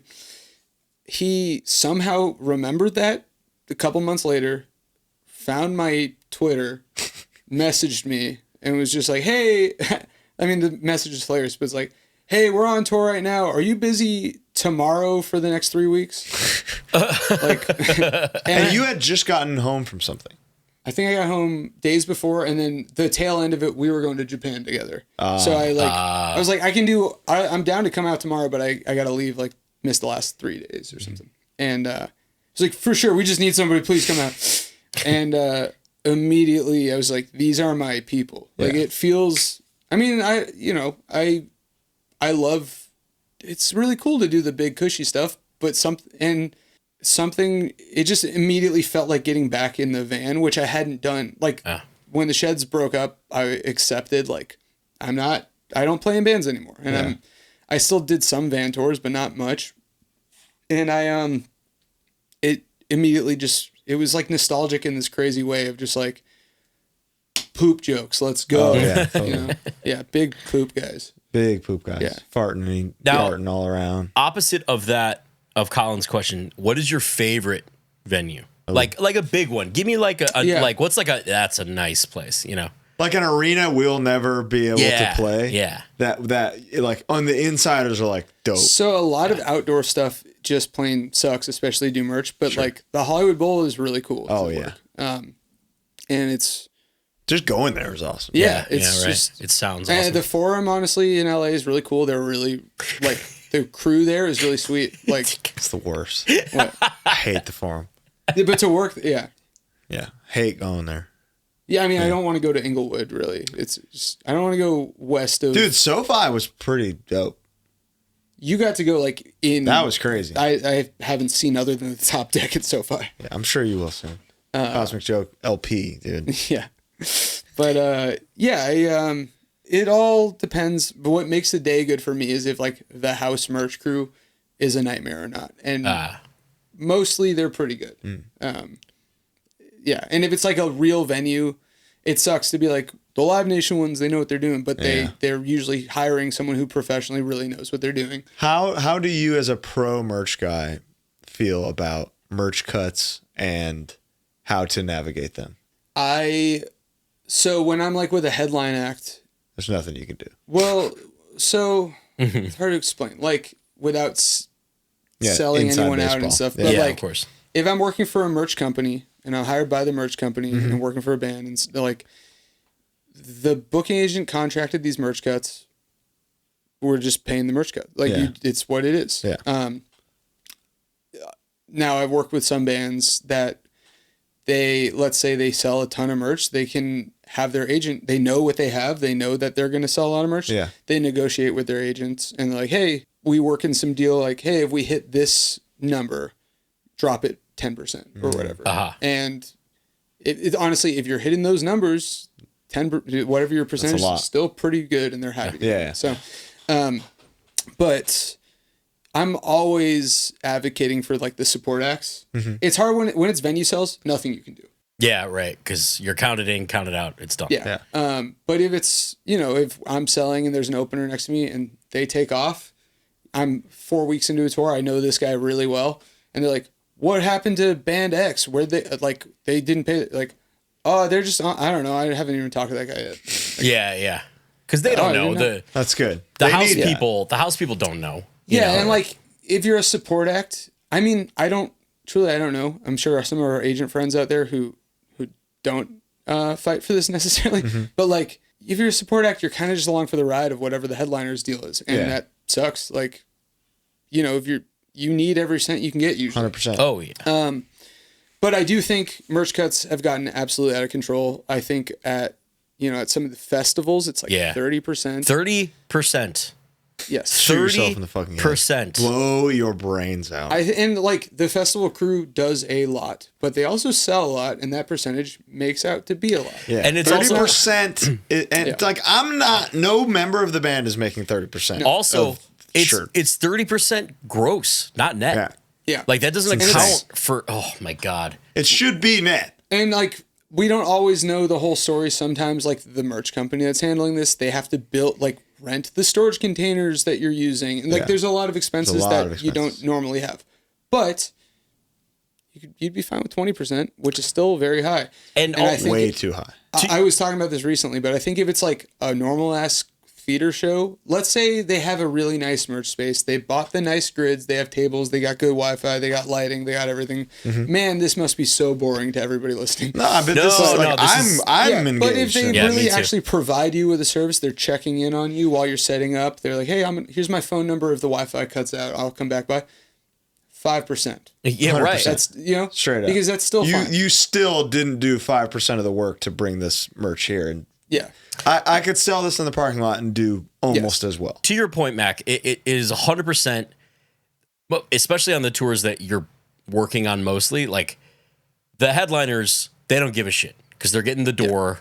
They're doing fine, and it is very much they can raise the price accordingly of their memorabilia And still, to negate But the merch opener cut. doesn't want to sell an $80 hoodie. Exactly. And you know what? Any opening band out there, there's ways. Don't pay that fucking merch cut. Nobody should pay the real merch cut. Me. Message Mac. Lie through your teeth. Over your dead body should you pay 20% to any motherfucker on earth ever. Ever. He can't comment as extensively as he has to deal with these reps and stuff. I'm not going to name names, but years ago, I remember meeting up with, it was like post-pandemic, touring had just come back. Brittany and I got brunch with a couple of friends. A couple of them work for Live Nation. Mm-hmm. And one of them was just like, you're a merch guy. Like, can you believe what I was just dealing with? I spent the last 3 days trying to get a hold of this band.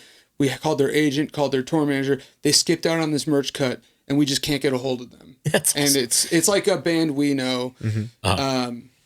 And they were like, and I was like, well, how much do they owe you guys? Like, well, we don't know what they sold, but like probably like $120. And oh my God. what's your daily salary? You just wasted your company money trying to chase that down for 3 days. Way more than Why do you $120. care? Yeah. Dude. It's just the principle. Look in the mirror and do what you need to do. Okay. There's a very well-known band who we already talked about tonight. I won't say who, but I know they had a program, like a system with their merch guy. This was over 10 years ago, where it was like, hey, if the merch cut is 20%, we will give you 10% of the cut if you pay as little of a merch cut as possible. That's genius. So you're just incentivizing your merch guy to get creative, figure it out. Yeah, one of the first bigger tours I did, it was like House of Blues type sizes. Yeah. And stuff, which, I mean, those are the hard... Those are the hardest ones. If they also, to an extent, also, if they're coming and counting your merch and counting you out... Yeah. Yes, it's a pain in the ass. I should be able to whoop your ass. Right? But then you're not... Touch my stuff! But like, if they ahead of time are like, hey, at this venue, we count you in and count you out. Like, again, you agreed to play the show. This is part of the deal. Yeah, it sucks.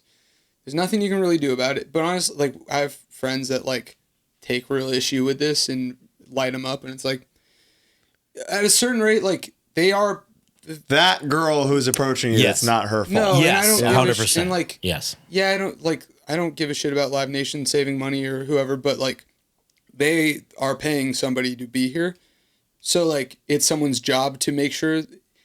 I'm just saying there's a difference when they come and count your stuff and care. If they care at all, cool. Versus like 2%. But I'm just saying versus at 11:30 at night, you're getting ready to load out, and the first time you hear from someone, they walk in and is like, Steve, hey, so it's going to be 15%. Like, who the fuck are you? Yeah. Who are you? last thing I'll give say, you 100% of D's, baby. last thing I'll say about this too is I definitely was unloading merch one time, got approached, was like, hey, I need to count you in. And I gave the whole, fine. I shouldn't have done that. Makes it so much worse. I should have been the- like, oh, I'd be happy to help you. You know, I more, mean- you catch more bees with honey than vinegar, blah, blah, blah. And more times than not, if you're just cool and you're nicer, I mean, they they're used to going to call let that you, the, they will straight up be like, all right, don't worry about it at the end of the night. yeah, and That also, happens a lot. Yeah, if you're like, we did it under $1,000 or Yeah. under $500. Yeah. Yeah. They're just going to, all right, you're fine. Yeah, they used to call that either the homeboy pool or inventory, where you're just like, oh, you're counting? You empty your trailer instead of just bringing what you need. Yeah, Like, yeah. I need it. Yeah, thanks for inventorying my trailer. That's cool. Yeah. I mean, it's not really, but, But it's smart. Yeah. yeah. If you're going to rob me, you may as well help me, Yeah. too. Do you have any merch pet peeves? To either the buyers or the sellers or anything in between? This I is mean, fascinating. like, to a certain, I honestly, like, not to talk about myself, but like, I have way more patience than most merch people. I'm not like, every once in a while, like, I made a joke recently where, like, if you could do a mic'd up episode, like for athletes, we just put a mic. You doing merch? I'm like, hey, how can I help you? And then as soon as I turn around to grab something, I'm just talking under my breath. But you piece of shit. You don't know what Fucker, yeah, fucking you want- say. Medium, schmedium? wanna What's the try a hell is little it? medium. If you say schmedium, I'm going to beat your ass. I'll tell you that. They do that still? There's the I'm not going to name bands, but the white reggae demographic cannot believe schmedium. They think it's the funniest thing ever. Like, pick one. But yeah, schmedium is a pet peeve for sure. I try not to put stuff on the tables because I just don't want people Yeah. picking Yeah, stuff they up. really do. But like, I have total patience if you're asking to see sizes, asking what the blank is. You know, because we Yeah. all buy merch. I want to know. Yeah. Oh, yeah. we- I I have care about preferences, that. of course. Mac, But do you have a preference of hanger versus directly to the grid versus the half mannequin things? I like using binder clips directly to the grid, personally. Interesting. More yeah. work for you. Yeah, but I feel like you can make it look real clean. You can make it look good. I don't mind the body forms, the Body forms, yeah. mannequins. Okay. But That's a lot to lug around. it also, so you're not like trashing the shirts or breaking them and stuff. You still have to like disassemble them. Yeah. Kind of. You can just throw them all in, but Dude, Acacia Strain, and we started doing it for a while too. They would just tape the shirts onto the racks And leave just them on. Fucking throw them in the trailer. Oh, I mean, I've that's the definitely old done workout that. move. yeah. Yeah. Fuck yeah. And then Mac, give us some Wolf of Wall Street insider trading. What's selling right now? What are people what's buying? hot? What's hot? I mean, it's hard to speak to like what it's Because very there's a difference between what Denzel Curry is selling, what Yeah. Wallace is But selling. is and there- what Train is because the selling. pop twitching tongues. the pop mindset is still TikTok Yeah. and fucking internet shit, you know? Yeah, I mean, merch is there was a huge boom after the pandemic, and I don't think merch numbers have dropped. I think ticket sales have dropped a little bit. Yeah. But People who are there are still going to spend what they're going to spend, Yeah, but totally. less people are coming. yeah, and I think a black shirt will always do well. I think anyone who does, if you're doing more than a week on the road and you don't have a tour shirt, you're a fool. Really? Yeah. Dude, tour shirts used to eat ass. I remember we didn't do Ass. one for Drain on one tour, and every day I was like asked by everybody. I was like, "Why didn't you guys do that?" Like, Dude, what? But what happened that the tour shirts became cool? Dude, I've got you 500. just asked what the No. trend was. That's crazy. No, we believe Yeah. you. I'll tell you, Yeah. I think it's probably the pandemic. I It's just- there's I'll- people I've who always- are new to it are like, I want to remember this thing. I guess. Yeah. Even me though, because like we all mostly buy and wear vintage shirts. Yeah. But if I'm gonna go see a band, I often do want a tour shirt. Dude, because I love the that- vintage toured shirt. I love yeah, it. that's No, I love but a what I'm saying is- 91. I don't love a 23. Yeah, But you I'm know? saying like that will be. Yeah. I don't know like- if you know that about time, Colin, but Yeah, I I eventually. know, but Like, but time, that's hindsight is Joey. I you know? said Joey. But like when I'm thinking about like recently I went through I was going through like my bins of shit the other day, and I found like a Streetlamp Manifesto tour shirt from a tour in 2007, and I was like, damn, 2007, this was my new weird, like I wanted an older one at the time, and Yeah. now I have this basically dead stock Streetlight shirt. 20-year-old shirt. Yeah, you know, so Dope. like I'm still down to just I love a tour shirt. I stopped making them because I thought I thought they were Stop out. going on tour. Well, That but too. no, but also when you come home with 50 of them, you're fucked. Yes. Yeah. Well, and that's the other You're thing fucked. is like, even, you know, any bands, any hardcore bands listening, any of our friends, if you're like doing projections for merch, talk to me. I'll help a little He's bit good. at least. Yeah. Like, if you're doing a long enough tour, you don't need to order what you think 100% of what you need is. Order 60%. And then if that thing eats shit, you don't have the extra 40%. Right. Beautiful. You know? Smart. Also, if you're a band and you're trying to keep track of your accounting and stuff, I've done this for a bunch of our friends. I made like a Google Doc where you can keep track of all your accounting. You don't need to pay me for it. I just want people to be organized and know how much money they owe or don't have, you know. Yeah. It's funny that you're this Message. organized, but turn your Apple Maps on while you're driving, and Hard mode. Mac has a thing that we refer to as hard mode, where for some reason You've seen it happen. It's Yeah. insane. No matter which phone you have, like, when you update your phone, the new phone is hard mode too. Yeah, I just his plug it map in, doesn't it work. just spins. I've seen. It's crazy, dude. It's crazy. mode. I'm fucking sick of hard mode, dude. I hate when you drive. It'll be like, take this exit. Three It exits was ago. 15 miles back. And then it's just spinning. He's insane. Hard mode. And then he'll do this thing, dude. He's a big Google Maps guy. And he'll Can't- send me links Oh, via Google dude. Maps. No, Which no. send you get 5 It doesn't. texts. Yeah. I think they switched it, but Dude, it it's was insane. sending like the URL, a photo. Yeah. The phone number, the app- address. the app link. Yeah. Dude, Oh. every time it drove me nuts. Which I started doing as a bit, to be fair. I hated it. I hate Google Maps, dude. I hate it. All right. We're winding down a little bit here, but let's get into some classics here. First of all, tell me your plans for Cosmic Joke in 2025, 2026. So the whole thing with this band is like, it's funny because I'm the one who's gone all the time, but I'm the most like, let's You're do down, it. yeah. Like I'll take 2 months off. Let's go tour. But this band was made to be a thing for fun. And I wish we were 23 again and we could all go for it. Yeah. And part of the time, sometimes I'm like, damn, I wish I got people who could tour in this band. But if it was different people, this music wouldn't be what the it is. same. Yeah, of course. So, everyone's got their careers now, and that's cool. But we're going to do as much as we can. We've been doing festivals, weekends, fly dates. Mac, it's also very possible that like if you were all just going for it, it wouldn't work. It wouldn't be the Maybe same. Yeah, you wouldn't it's- last, or it and wouldn't. it's- The yeah. longevity wouldn't be there. You know. I mean, we have the most fun in the world doing it. It's awesome. It's all of our favorite thing that we can't do all the time. Right. It's awesome. Yeah. But we're going to hit the East Coast for the first time in the fall. Nice. That'll be coming up soon. you So played the keep an Rumble a week ago, which I'm assuming was great. Yeah, it had to be great. had to be so sure good. It is in 2 days. Yeah. No, it was a week ago. No, it was a week ago, Mac. Yeah, Bad Beats set was really crazy. good. Yeah. Yeah. Vomit Forth right after you. Insane. Yeah. That makes complete sense. Yeah. Rock Block, Cosmic Joke, Bad Beat, Vomit Forth. That's what they're saying. And then Evan Rowe watching E-Town, That's the best. Ev Dude, Town what a Road fascinating guy. Oh, the most interesting man. Evan from let's run down the band members here. You got Morgan on guitar. Yep. Your brother. Shithead You've known him brother. for a while. Nicky, known him for 20 years. Yeah. He's the chef of Little Fish. Makes a Keep an eye mean out. sandwich. I don't think this is anything they're keeping to themselves, but there's going to be a full service, full on, like, nice ass fine And you can dining. invest. Yes. Hit him up, dude. Straight opening in the fall. Yeah, straight up. Little Fish looking for investors. If you're interested in a restaurant that's gonna win a Michelin It's star. We 100%. need a finder's fee for that one, for that Yeah. little plug there. Yeah. I want $30. And then Jake Goldstein, who played in a band called Honey forever that I used to tour manage. Unbelievable indie band. Yeah, check them out. Epitaph.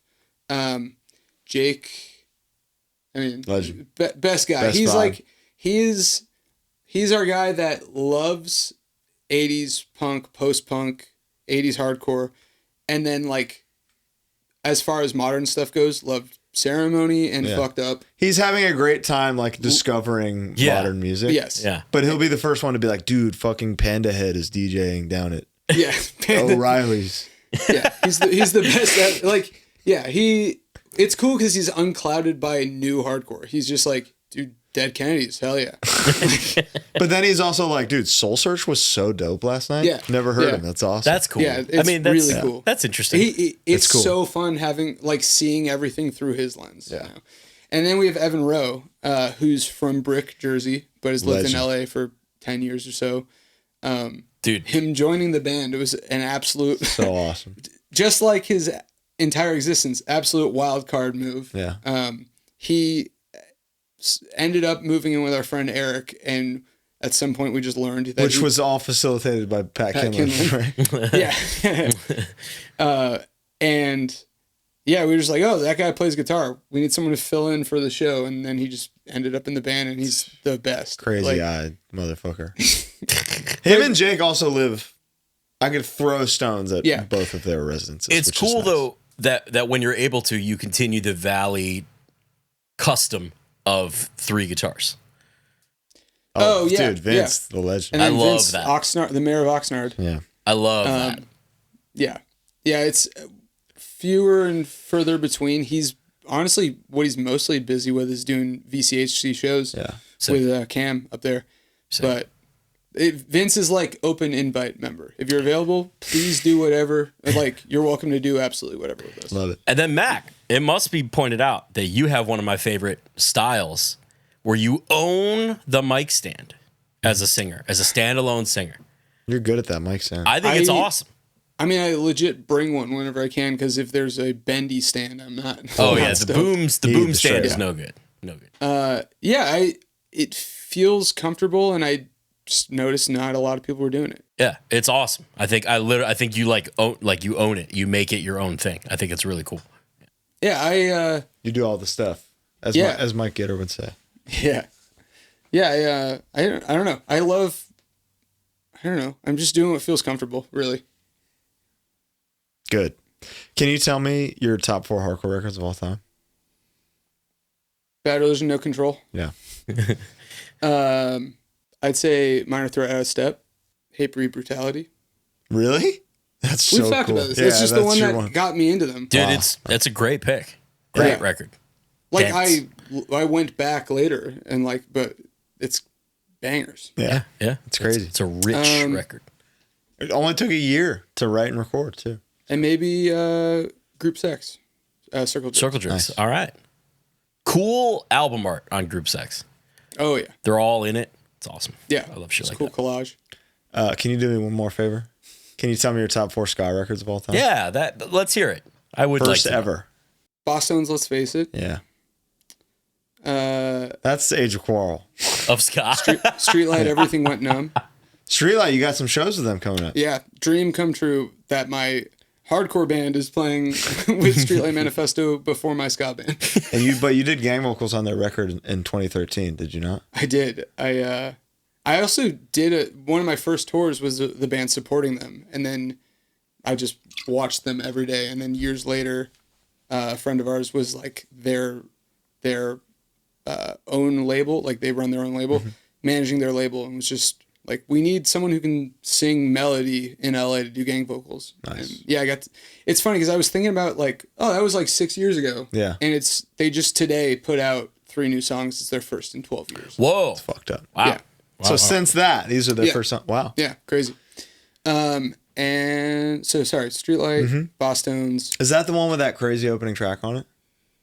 The one that blew my It's mind? not the one you're thinking of. That's Dude, off somewhere in the that between. song.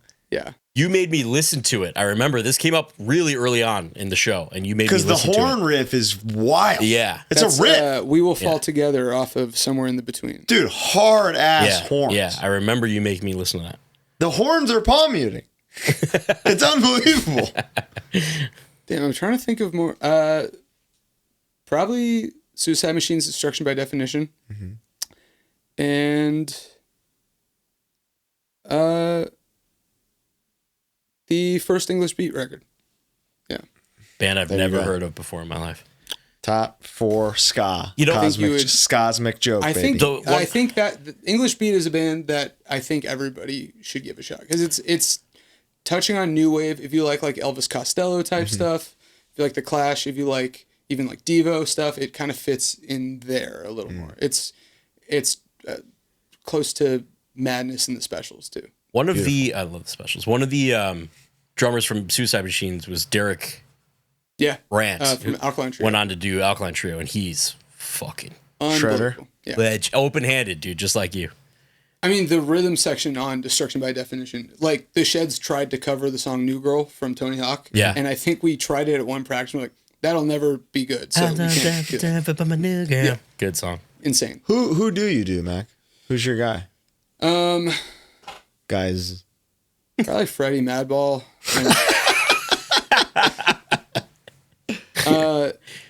I would say Milo, Ackerman, Descendants. Yeah, I can see that. I can see that. A bit of Anthony Kiedis, honestly.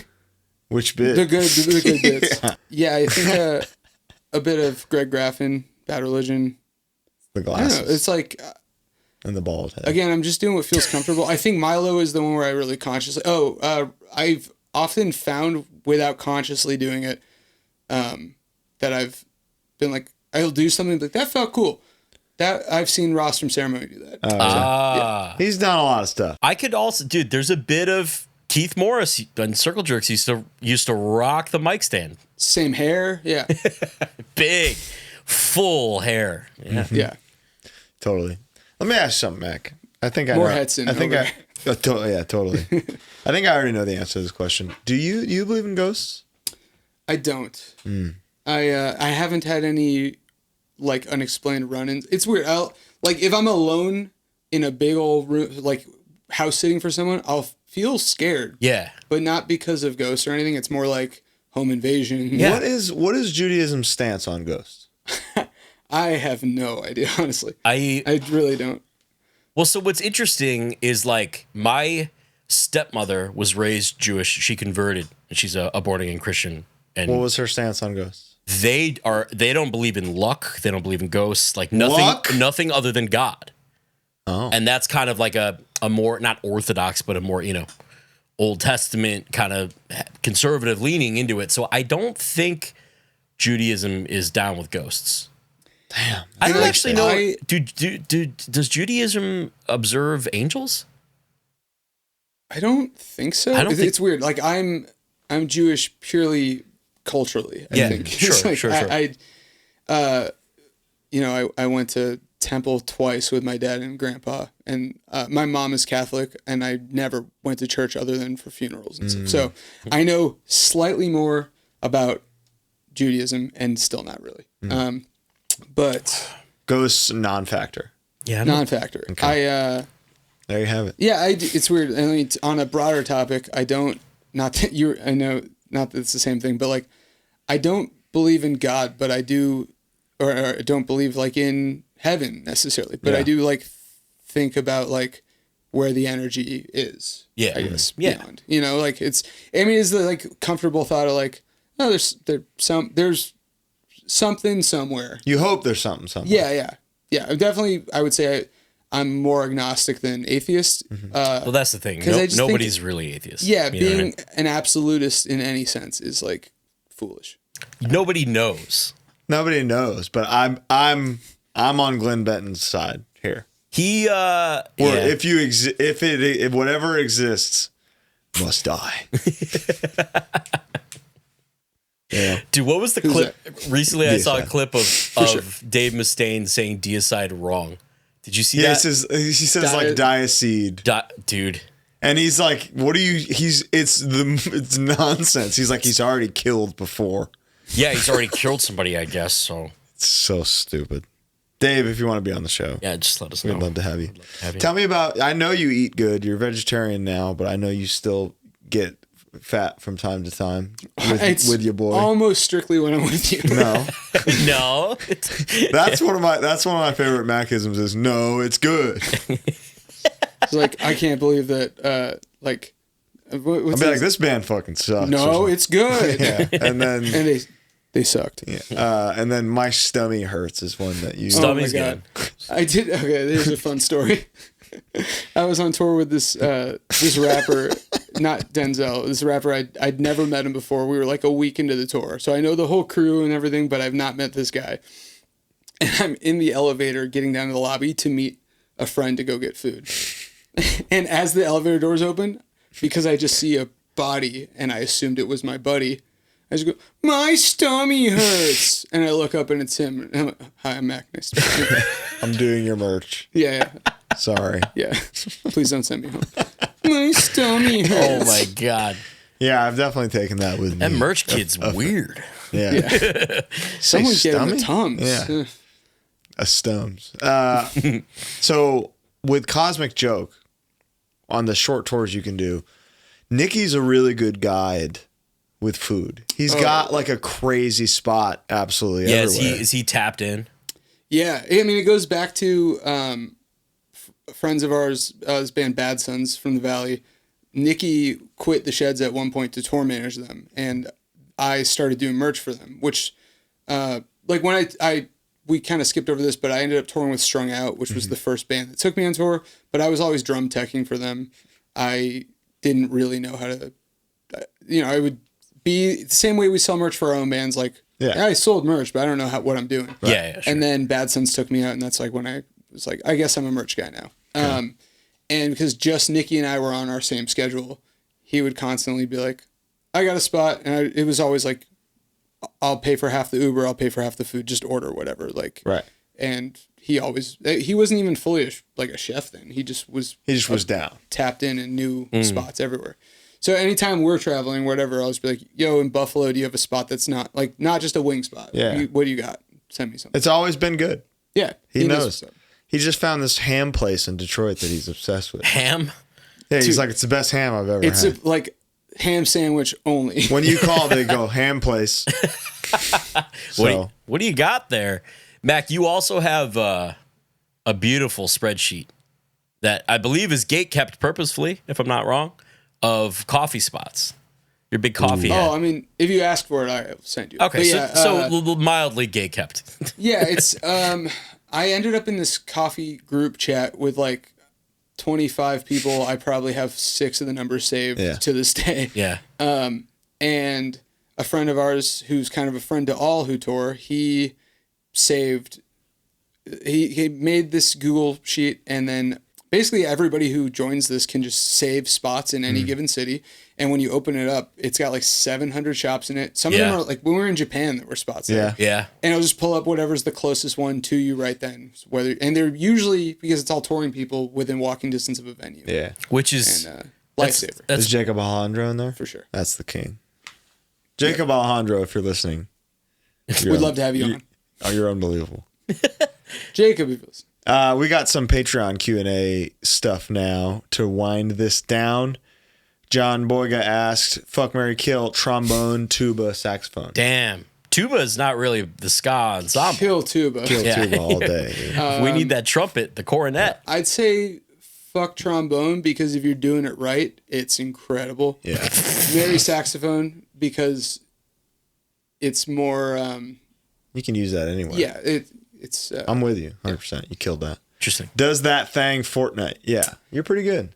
I'm not good, but You're getting there. That thing do Fortnite. You don't suck. I don't suck. I'm not good. I honestly don't even love playing Fortnite, but it is nice being able to hang out with people. Shut the fuck That's up. exactly. You love it. Well, it's Mac, funny that's 'cause exactly how I Both felt. of you, we you love we it. hang out for 6 hours, and then he drops me off, and I'm like, all right, I'll talk to you in 20 minutes. Yeah. I'll get on the game. Terry Carroll asked a great question here. What's it like being one of Colin's best friends? It's great. I mean, I can't answer for him. yeah, what's it like? It's great. Yeah, it's great. It's, I don't know. It's funny to have somebody who, it's great that you're on a similar program where, like, when I am home from tour, Yeah. we pretty much have a shitload of free time to do whatever. Every day. Yeah. We're doing And it's something. usually something active. Yeah. We're going to hike pretty frequently. That's nice. And then eat something shitty. Yeah. To undo all the No, good. no, we don't. No, we you don't. break even. We would That's right. never. Yes. Exactly. Yeah. Favorite mustache rocked by anyone ever? Oh, let's see. It's Oh, got a man. good one. Tom Selleck is like I mean, that's Yeah. is like the mustache Gold that's standard. referenced. Yeah. Oh, Yeah, I'm- dude, Sam Elliott. That's a Oh, good yeah. mustache. I'm trying to think of someone who doesn't usually have one. And then there's like one role where it just, Dude, Chris Evans had a really good Chris Evans had a mustache so good in something that I was like, damn, that's. Or you know what? The Henry Cavill mustache in Mission Impossible Fallout. Dude, That think thing I just watched that made for the me first time. think I could have a yeah, mustache. dude. I think I Henry. mean, you legit, literally could. Yeah, but 'cause you just shave. it's not just. If I was just this, I'd be different. Henry Cavill, I think, might be the most handsome person. Like just the most handsome guy. He's just it. That's a guy that, like, I've known that name forever, and I watch a lot of movies, and I did not know him from anything. He ain't in stuff you. Yeah, so we just watched Fall. I don't watch a ton of like fluffy action movies. I'm now newly into them, but I just saw Fallout for the first time, and everyone just kept saying like, "What about Henry Cavill?" I'm like, that must be the hot guy. Yeah. Oh yeah. Yeah. It is. He's Superman. He's the Witcher.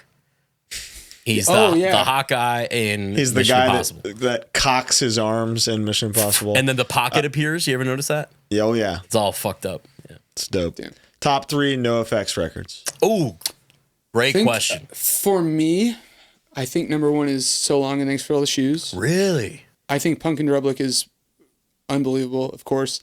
And then what got me into them, that I still think is a perfect record, is The War on Errorism. Wow. Interesting picks, man. I do also think the next one, Wolves in Wolves Clothing, is damn near perfect. Great title. I'm Punk and Drublic number 1 with a bullet. White Trash.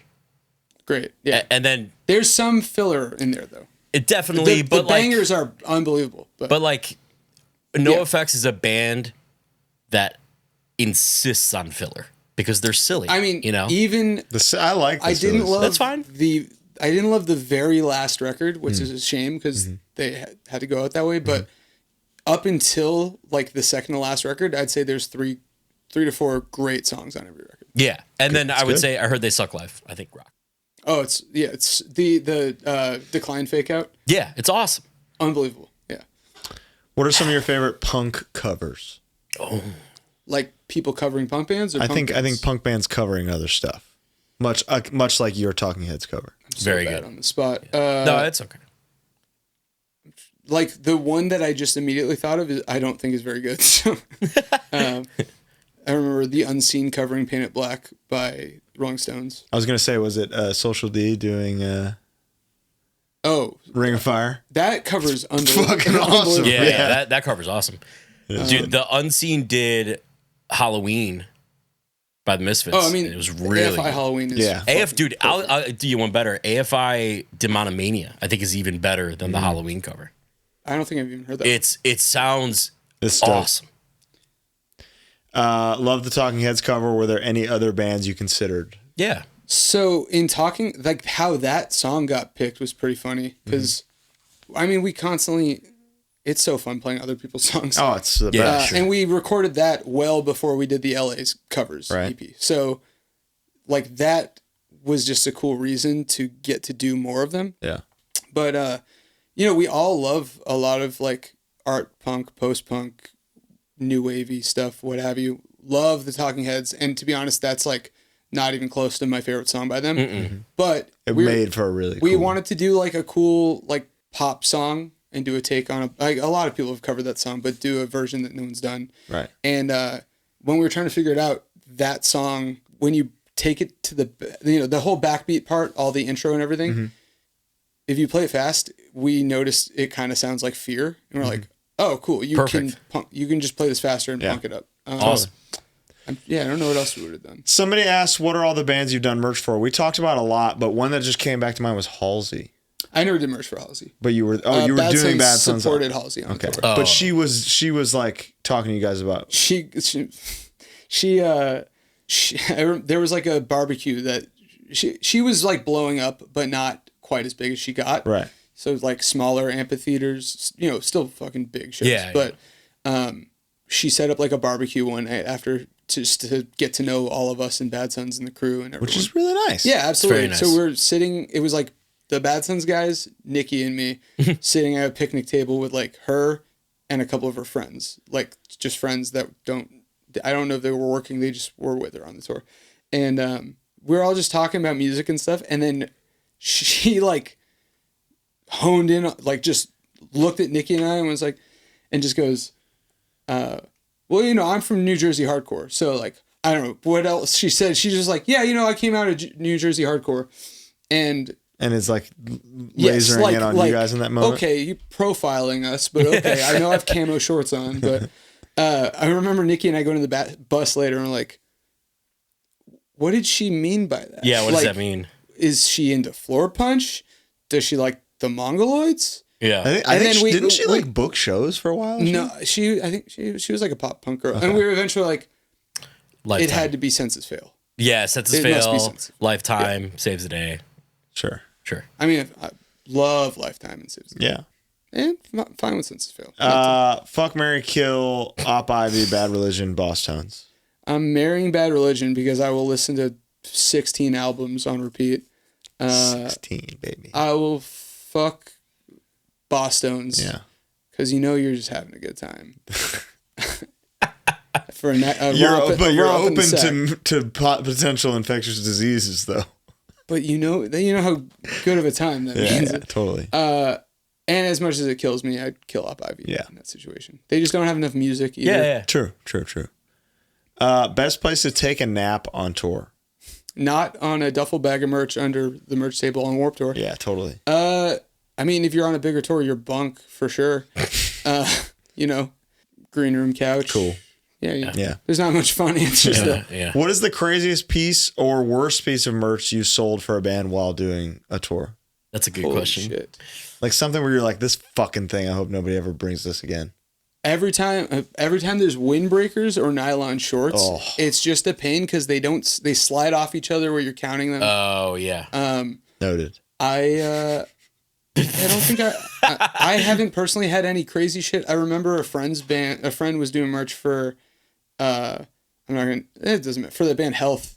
And they were selling butt plugs. Okay. And they had multiple sizes. And I was laughing at the idea of like someone coming back and be like, hey, can I swap out the size? Can I just try? I just tried this on, it doesn't fit. No. Can I do the large instead? Yeah. Mac, it's funny to see you switch into pro guy anytime you pick up, like I've been around you. I can't actually remember where, but like at shows when I'm over there, where you'll pick up a stack or at Are you gonna talk about his technique? Yeah, when he just picks up a stack and he just he does this. I wish you could watch pro guy.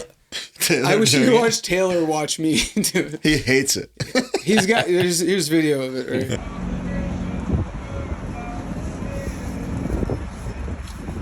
Good spot. I mean, it's just the fastest way. And I love it. I like when you do it and then do it to respectfully. I like when you're wrong. I like when I'm watching you do the thing. I swear to God, that's how you do it. And then you'll be like, there's no smalls. And the next day you'll be like, I found like 8 smalls. Well, that stack was a dozen, but I like it. You're the best. It's because I'm like half doing it right when I'm doing it for you guys. And half as you should. And I'm half like, I'm just grabbing shit. And like, I guess there's no smalls. So, That's what we deserve. Favorite, damn, this is a good question. Favorite song of each Bad Religion release from How Could Hell Be Any Worse to Recipe for Hate? This is also going to challenge me. So 81 to 93. So to Recipe for Hate. Let's do Stranger Than Fiction too. Off How Could Hell Be Any Worse? This is just off the top.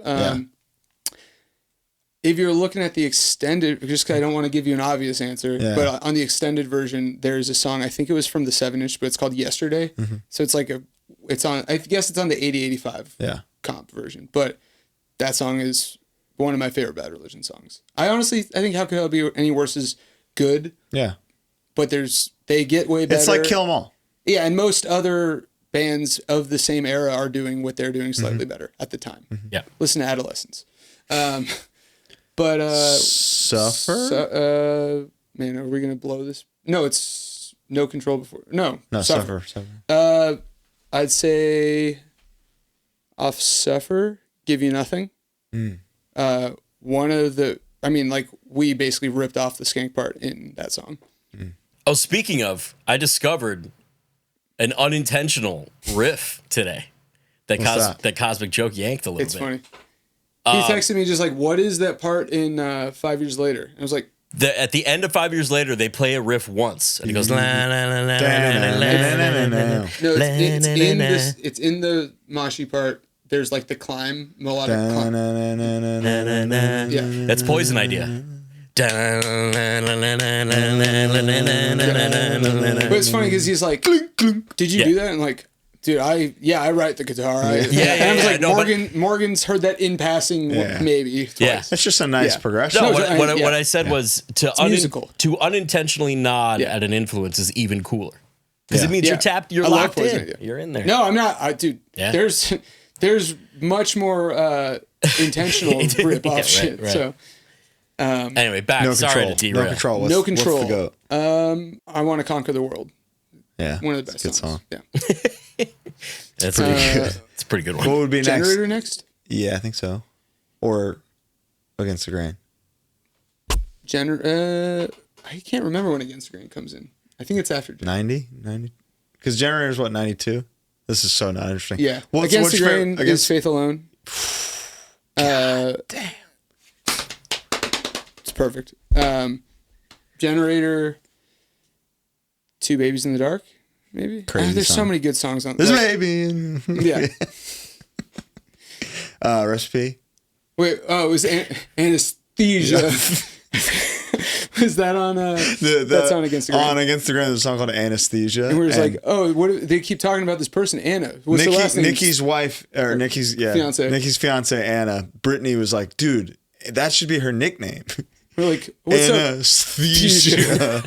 That's fucking stupid. That's good. Recipe, Recipe for Hate. dude, struck Struck a a nerve. nerve. Holy shit. I mean, on any given week, what is my Yeah. favorite Bad Religion record can change, and I think Recipe for Hate's my favorite right now. All right, Stranger Than Fiction. What? Better Off Dead, dude. Oh, My Poor Friend Me. Also. Yeah. Better, Dude, Better Off Dead. Better Off Dead. I'll cry right now. It's beautiful. All right, Goddamn. what do we got? What a band. As a skilled merch man, favorite shirt you've ever sold? What's your favorite? Let's make this the last question. What's your favorite T-shirt of all time? My favorite T-shirt of all time. Yeah. As a merch expert, Like whether you have it or not, what's a grail item that's just like, damn. One shirt that I really, really, really want, and I will never pay $600 for, is the Bad Brains Quickness Tour. Or is the Quickness Tour shirt, the one with like the green like outline shape shit on the front. My favorite ones I have are the Lemonheads Look After Yourself shirt and the Bad Religion Generator Euro Tour shirt. oh yeah, Very nice. Which I couldn't believe I got one of. good job. I did so good by spending money. Yeah, I say that every day to you. That's true.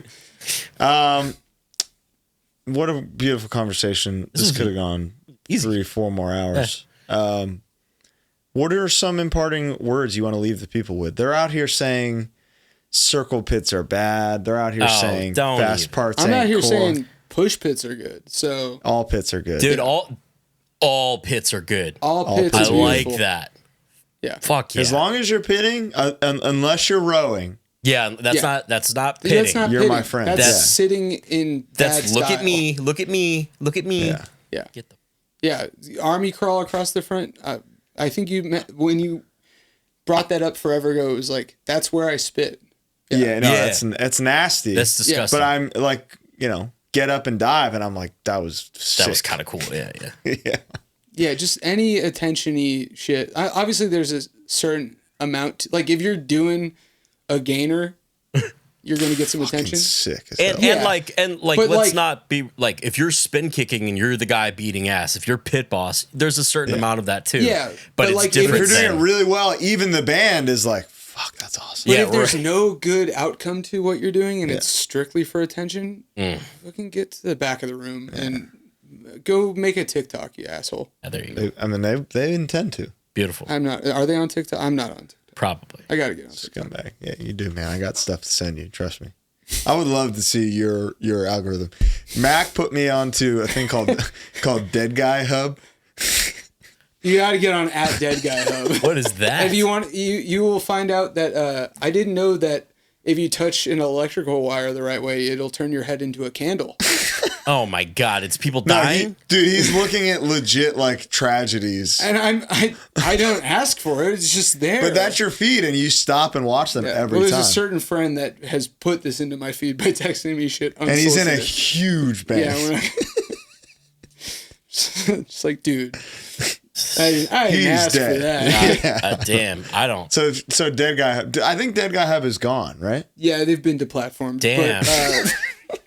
But, there's always something new. There was a recent one that was like, oh man, they're always the funniest names where it's like at epically gone or something. They'll never be Dead Guy Hub though. Dead Guy Hub is. I was getting Dead Guy Hub for a while. You just buy that domain. Yeah. Those are sick. If you're listening, I don't like it. Yeah, I didn't ask for it, but it's there and I can't look away. Yeah, and they're dead. They sure. They're really I hope dead. they are, to be honest, because Yeah, they're after seeing miserable them. lifestyles. All right, that's a great way to end this episode. The Cosmic Joke Force Perspective is out now on HardLore Records. Surely the rarest color is gone by now, or almost gone. Check the site; you never know. Never know. But First Press is cruising along. Pick it up. We love working with them. We love Mac. We love Cosmic Joke. We love HardLore. Thank you for having me. Thanks Hey. for being here. Love you guys. I'll What's see for you. dinner? I'll see you on Fortnite in 20 minutes. I'll see you in I'll see 2 you days. last week. Last week in 2 days. Yeah. All right, Cosmic Joke. Thank you guys. HardLore Records forever. Bing. Bye.